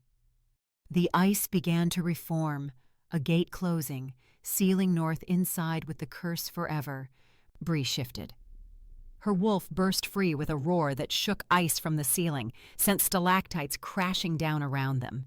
She crossed the chamber in 3 bounds, power and fury and fated mate rage all combined. Hit the witch from the side with the full force of her momentum. They went down in a tangle of fur and fabric and shocked screaming. "Powder!" Bree snarled through wolf jaws. "The potion." The guinea pig was already moving. He'd leaped from her hood during the shift, hit the ground running. Now his tiny legs churned across ice, heading for the altar where glass vials glowed with the same sickly green light. The witch threw Bree off with a blast of magic. Pain exploded through Bree's ribs, fire and ice and electricity all at once. She hit the cave wall hard enough to crack stone. Bone cracked too, hers. But powder reached the altar. "For glory!" he screamed in a voice far too large for his tiny body. "For honor. For really good hazard pay that I definitely deserve." He body slammed the largest vial with the dedication of a kamikaze pilot. It shattered. Green liquid splashed across stone, hissing where it landed. The witch screamed, actual terror replacing smug certainty. The ritual circle broke. Light flickered like a dying bulb, died. The ice gate stopped closing. Bree lunged. She was smaller than the witch expected, faster, desperation and love lending speed that training never could. Her teeth found the woman's throat. Bit down. Tasted blood and magic and something foul that made her want to gag, like biting into rotten fruit. The witch gurgled, clawed at Bree's fur with fingers that sparked with dying magic. Went still. Bree shifted back to human. Stood over the body, naked and bleeding and victorious. Blood dripped from her mouth. She spit it out. Nora's corpse lay on the ice. It was already evaporating, turning to mist, to nothing, wisps of golden light rising like smoke. The curse had been sustaining it. Without the curse, there was nothing left to preserve. North was collapsed on the ground. His skin was too pale, lips going blue, his breathing too shallow, barely there. But his wolf, she could see it now. The silver shape that had been torn in half was reforming, flowing back into him like water finding its level, becoming whole. But he wasn't waking up. "North," Bree said, dropped to her knees beside him, ignoring the ice that bit into bare skin. "North, please." His wolf was there. She could see it now, whole and beautiful and finally free. But he was so cold, so still, like he'd used everything he had just to survive this long. Her own wolf surged up. "Mate, claim him, now." Bree didn't think. She shifted partially, just enough for her wolf's power to flood through her, just enough for teeth to sharpen, leaned down, sank her teeth into his shoulder where neck met muscle, right over his heart, claimed him. The mate bond snapped into place like lightning striking earth. Power flooded between them, her wolf to his. Energy and life and love all pouring through the connection. His wolf, finally able to respond, surged up to meet hers with a joy that was almost painful to feel. "Mate," his wolf said, the first word in 2 years. "Mate, mine, mine." North gasped. His eyes flew open, gold and wild and alive and seeing her. "Bree," he breathed. She pulled back, blood on her mouth, his blood. The claiming mark already forming on his shoulder, 2 crescents of teeth marks that would scar, that would mark him as hers forever. "Welcome back," she said. Relief made her voice shake, made tears burn in her eyes. Movement caught her eye. Nora's body was still there, still solid, still real. The evaporation had stopped when the mate bond formed, like it had been waiting. North saw her, sat up slowly, movement stiff, stared. Nora lay on the ice, gray skin, empty eyes, dead but somehow still present, like she'd been waiting for something, for closure. North crawled to her, knelt beside her body. His hand trembled as he reached out, touched her face with a gentleness that made Bree's chest ache. "I'm sorry," he said. His voice broke on the words. "I'm so sorry. I couldn't save you. I tried." Tears tracked down his face, freezing before they could fall. "I tried so hard." Nora's body began to glow, soft, golden. Not the sickly green of the curse, but something warmer, like sunlight through honey. Her eyes closed. Her face relaxed from death's grimace into something peaceful. A smile touched her lips. Just for a moment, just enough. Then she dissolved, turned to light, to golden mist that rose toward the cave ceiling like smoke, like hope, like freedom. A whisper echoed through the chamber. "Thank you, North. Be happy. You found your fated mate." Then nothing. Just empty ice where she'd been. Just silence where her voice had been. North stared at the space, at the absence. Tears froze on his face like diamonds. Bree crawled to him, put her arms around him, held him, while emotion ran through him like a storm. Grief and relief and guilt and gratitude all mixed together. "She's free," Bree said quietly. "She's finally free." "She's free. Happy." North's voice was rough, scraped raw. "Thanks to you, Bree." "Don't mention it. I broke your ski pole and ruined your jacket." She pulled back just enough to see his face.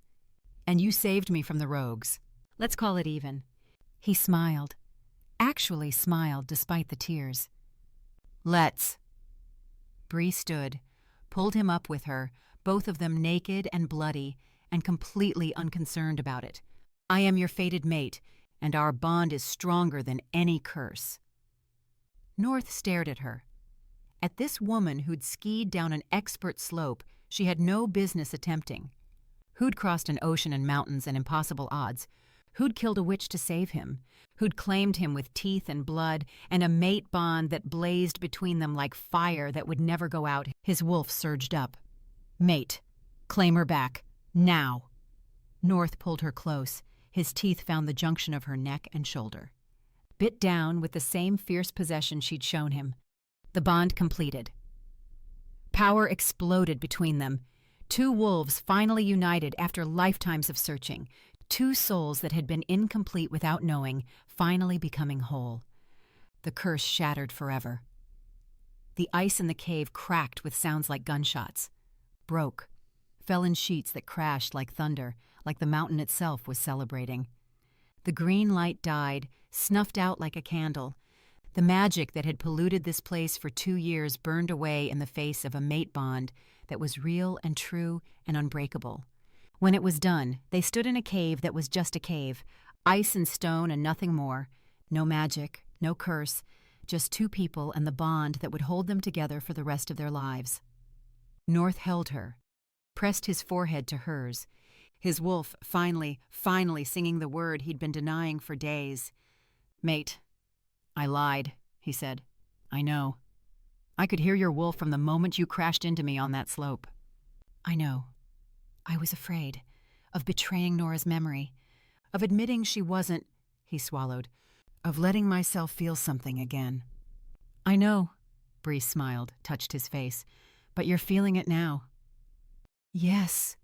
He kissed her, fierce, desperate, real, full of promise and future and everything they'd almost lost. "Yes, I am." Powder emerged from behind a rock, somehow dragging what looked like a chunk of the shattered vial. "I regret nothing. That was the most heroic thing I've ever done. I demand a medal, multiple medals, also hazard pay, also therapy for the trauma, also possibly a movie deal because that was cinema." North laughed, actually laughed, the sound echoing off cave walls and filling the space where death and darkness had been. "We should go," Bree said, "before this place decides to collapse on us for dramatic effect." "Agreed." They made their way out of the cave, into sunlight that felt warmer than it should, into clean alpine air that smelled like snow and pine and new beginnings instead of old endings. Behind them, the cave was just a cave. The curse was broken. Nora was free. And North Winterfield, alpha, billionaire, broken man who'd learned to feel again, walked into the light with his fated mate beside him. His wolf sang, and for the first time in 2 years, he sang back. Epilogue, 6 months later. Bree stood at the top of the beginner slope, the green circle she should have started with the first time, and stared down at what now looked absurdly easy. "This is humiliating," she said. "This is smart," North corrected. He stood beside her in black ski gear that probably cost more than her first car, looking unfairly attractive with snow in his dark hair. "You're learning properly this time, with an actual instructor. I had an instructor last time. Powder doesn't count." "I'm standing right here," Powder said from Bree's shoulder. He wore a tiny red ski vest that Mrs. Hemlock had custom-made, complete with his credentials embroidered on the back. Certified ski instructor, licensed avalanche safety expert, hero of Switzerland. That last one had been his addition. "You taught her on a medium difficulty slope," North said. "On her first day." "And she survived," Powder pointed out. "Character building, what doesn't kill you makes you stronger, etc. She crashed into me, and look how well that turned out." Powder gestured between them with one tiny paw. "You're welcome, by the way. I accept thank you gifts in the form of premium vegetables and small monuments in my honor." Bree laughed. 6 months ago, she'd been terrified on this mountain. Now she was here voluntarily, with her mate, learning to ski properly because apparently "I can survive expert terrain through pure panic" wasn't the same as "I actually know what I'm doing." "Ready?" North asked. "Define ready." "Can you pizza?" "I can pizza." "Can you French fry?" Wait, that's actually a thing? I thought Powder made that up." "I never make things up," Powder said with tremendous dignity. "I am a professional." North smiled, the real smile, the one that had come back slowly over the past 6 months, the one that made his eyes warm instead of empty. "French fry means skis parallel, going fast. Pizza means skis in a wedge, going slow." "I knew that. Did you?" "No." Bree adjusted her poles. The suppressant bracelet was long gone. Her wolf hummed contentedly beneath her skin, constantly aware of North's presence. Their mate bond was a living thing now, warm and strong and unbreakable. "But I'm a quick learner." "You're a disaster," North said fondly. "But you're my disaster." "Romantic." "I try." He pushed off. "Follow me, slowly. Pizza the whole way if you need to." Bree followed, and promptly fell on her ass. "Bend your knees," Powder shouted. "Weight forward. Did you learn nothing?" "I'm trying," Bree said, struggling upright. Snow had gone down the back of her jacket, cold and wet, and supremely undignified. North skied back up to her with irritating ease, offered his hand. "Here, I can get up myself." "I know you can. I'm offering anyway." She took his hand. Let him pull her up. Their fingers tangled together even through gloves. "This is pathetic," she muttered. "I broke a curse. I killed a witch. I skied down an expert slope in Switzerland, and I can't handle the bunny hill." "You skied down the expert slope by falling most of the way and somehow not dying," North said. "There's a difference between surviving and skiing." "Rude. Honest." He pulled her close, kissed her cold nose. "Try again. This time, keep your weight centered. Don't lean back." She tried again. Made it 10 whole feet before her skis crossed, and she went down. "I give up," she announced from the snow. "No, you don't." North skied over. "Wildflowers don't give up. They survive winter and bloom in spring. Your grandmother's words, remember?" "Grandma wasn't talking about skiing. The principle applies." He pulled her up again. "Besides, if you learn to ski properly, we can do this together. Actual ski dates. Not Bree survives the mountain while North has a heart attack watching dates." "That was one time. It was 3 times, I counted." A flash of red caught Bree's eye. She turned. Powder had abandoned her shoulder. He was now at the base of the slope, wearing tiny skis that looked custom-made, and he wasn't alone. A female guinea pig stood nearby, cream-colored, wearing a small pink bandana. She watched Powder with what might have been interest, or might have been deep skepticism. "Watch this," Powder called up to the female guinea pig, his voice carrying across the slope. "Observe the technique of a true professional." He pushed off, actually skied, made it approximately 6 feet before hitting a small bump and tumbling end over end down the slope in a ball of red vest and flying snow. The female guinea pig's expression clearly said, "I'm not impressed." Powder popped up from the snow. "That was intentional, a demonstration of what not to do, very educational." "Sure it was," the female guinea pig said. Her voice was dry, unimpressed. "I'm also available for private lessons," Powder continued, brushing snow off his vest. "Very reasonable rates, extensive credentials. Have you heard about the time I saved my human's mate from a curse in Switzerland?" "No." "Well, let me tell you about it. It involves heroism, potions, a dramatic body slam. I was magnificent." The female guinea pig sighed, but she didn't walk away. Bree grinned, turned back to North. "Okay, one more try." "That's my girl." This time she made it 20 feet, then 30, actually turned without falling. The slope wasn't so steep. The snow felt less treacherous. Her body started to remember what Powder had screamed at her 6 months ago. She made it to the bottom without falling. "I did it!" she shouted. North was already there, catching her before her momentum sent her into the fence. "You did it. I skied, actual skiing. No falling, no crashing into people." "I noticed." He spun her around. "Very impressive." "Powder, did you see?" She looked around. Powder was now demonstrating proper pizza technique to the female guinea pig, who was listening with the patience of someone humoring a small, enthusiastic idiot. "And that's when I broke the witch's potion," Powder was saying. "Single-handedly saved the day. They're considering naming a mountain after me." "They absolutely are not," North called. "Details." Powder waved a paw dismissively.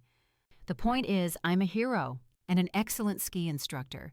You should see my student. She went from crashing into alphas to actual functional skiing in just 6 months." "That's not the endorsement you think it is," Bree said. The female guinea pig's whiskers twitched. "What's your name?" "Powder. Certified ski instructor, licensed avalanche safety expert, hero of Switzerland." "That's a lot of titles. I'm a guinea pig of many talents." He puffed out his tiny chest. "What's yours?" "Nutmeg." Nutmeg. Powder tested the name. Beautiful, classic. You have excellent naming. My human named me. Still counts. Powder gestured up the slope. Want to see me ski? Properly this time. No intentional demonstrations of failure. Nutmeg looked at Bree, at North, back to Powder. Sure, why not? Powder skied up the beginner slope, slowly, carefully, showing off proper technique. Made it down without falling. Stopped in a perfect pizza right in front of Nutmeg. Impressive, Nutmeg said. She actually sounded impressed. Powder practically glowed. Bree leaned into North's side. He's trying to impress a girl. I noticed. It's adorable. It's Powder. North wrapped his arm around her waist. Want to go again? The slope or watching Powder's mating ritual? The slope, though Powder's mating ritual is entertaining. They skied together this time. Bree fell twice, but got up both times. Made it to the bottom. Actually laughed instead of screamed.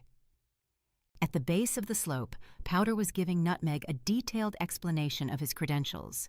She listened with a small smile that suggested she found him either charming or absurd. Possibly both. Should we rescue her? Bree asked. She looks fine. North pulled Bree closer. Besides, Powder deserves someone who appreciates his unique qualities. His delusions of grandeur? His confidence in the face of overwhelming evidence to the contrary. Bree laughed, tilted her face up for a kiss. North obliged, and the mate bond hummed between them, warm and strong and completely content. 6 months ago, she'd crashed into him on this mountain and changed both their lives. Now she was here voluntarily, learning to ski properly, watching her guinea pig try to impress a female with tales of heroism and questionable credentials. Ready to try the next slope up? North asked against her mouth. Absolutely not. Smart woman. I learned from experience. She kissed him again. Let's stick with the bunny hill for now. Work our way up slowly. Maybe in another 6 months I'll be ready for something harder. Or maybe in another 6 months we'll still be here on the beginner slope, and I'll still be catching you when you fall. That's the plan. Good plan. Powder skied over, Nutmeg following at a more sedate pace. We're going to the lodge for hot chocolate. Nutmeg wants to hear more about Switzerland. Try not to die while I'm gone. We'll manage, Bree said. Also, when we get back, I'm teaching an introduction to skiing class for small mammals. Nutmeg is my assistant instructor. We've already discussed curriculum. Powder looked inordinately proud. This could be the start of something big. A guinea pig ski school? Don't mock my dreams, Bree. Powder climbed onto Nutmeg's back. She allowed this with surprising patience. Champions were once beginners. Legends were once laughed at. Heroes were once... Powder, Nutmeg said gently. The hot chocolate is getting cold. Right, yes, hot chocolate awaits. He looked back at Bree. Don't crash into anyone while I'm gone. I'll try. They skied away, or rather, Nutmeg skied while Powder rode on her back, narrating his heroic deeds. Bree watched them go, turned back to North. I love this mountain. Even though you're terrible at skiing on it? Especially because I'm terrible at skiing on it. She gestured at the slope. This is where we met, where everything started, where I crashed into the most stubborn, emotionally constipated alpha on the continent and somehow ended up as his fated mate. I prefer devastatingly attractive to emotionally constipated. You can be both. North laughed. Actually laughed, the sound echoing across the slope. Fair enough. He pulled her close. Ready to try again? Always. They climbed back to the top of the beginner slope. The sun was setting, painting the snow in shades of pink and gold. The mountains stretched around them, beautiful and deadly and home. Bree pushed off, made it halfway down before falling. North was there immediately, pulling her up, kissing snow off her face, making her laugh instead of cry. Again? He asked. Again, she agreed. Because wildflowers survived winter. But they bloomed in spring, and she was blooming now, on this mountain, with this mate, learning to ski properly on the slope where she'd crashed into her future and somehow impossibly survived. It has been claimed on the slopes. Written by D.N. Leo, narrated by Jessica Lee. Bree skied down a mountain she had no business being on. North learned that broken doesn't mean destroyed. And Powder? Well, Powder is probably giving another TED Talk somewhere. If their story touched your heart, here's how you can help. Like this video. It helps the algorithm show these stories to more people. Share it with someone who needs fated mates, and Guinea Pig Wisdom, comment your favorite moment, your story idea, or just say hi. I read them all. Want more of this world? 2 exclusive bonus chapters are waiting. Powder opens a ski school. Adorable chaos. Powder gives a TED Talk. Prepare to cry laugh. Get both free at happynovels.dnleo.com. 1 registration. All the stories, all the bonuses, forever. Link below. 30 seconds. Worth it. And remember, the people who end up happy aren't the ones who never fall. They're the ones who get back up. See you in the next story.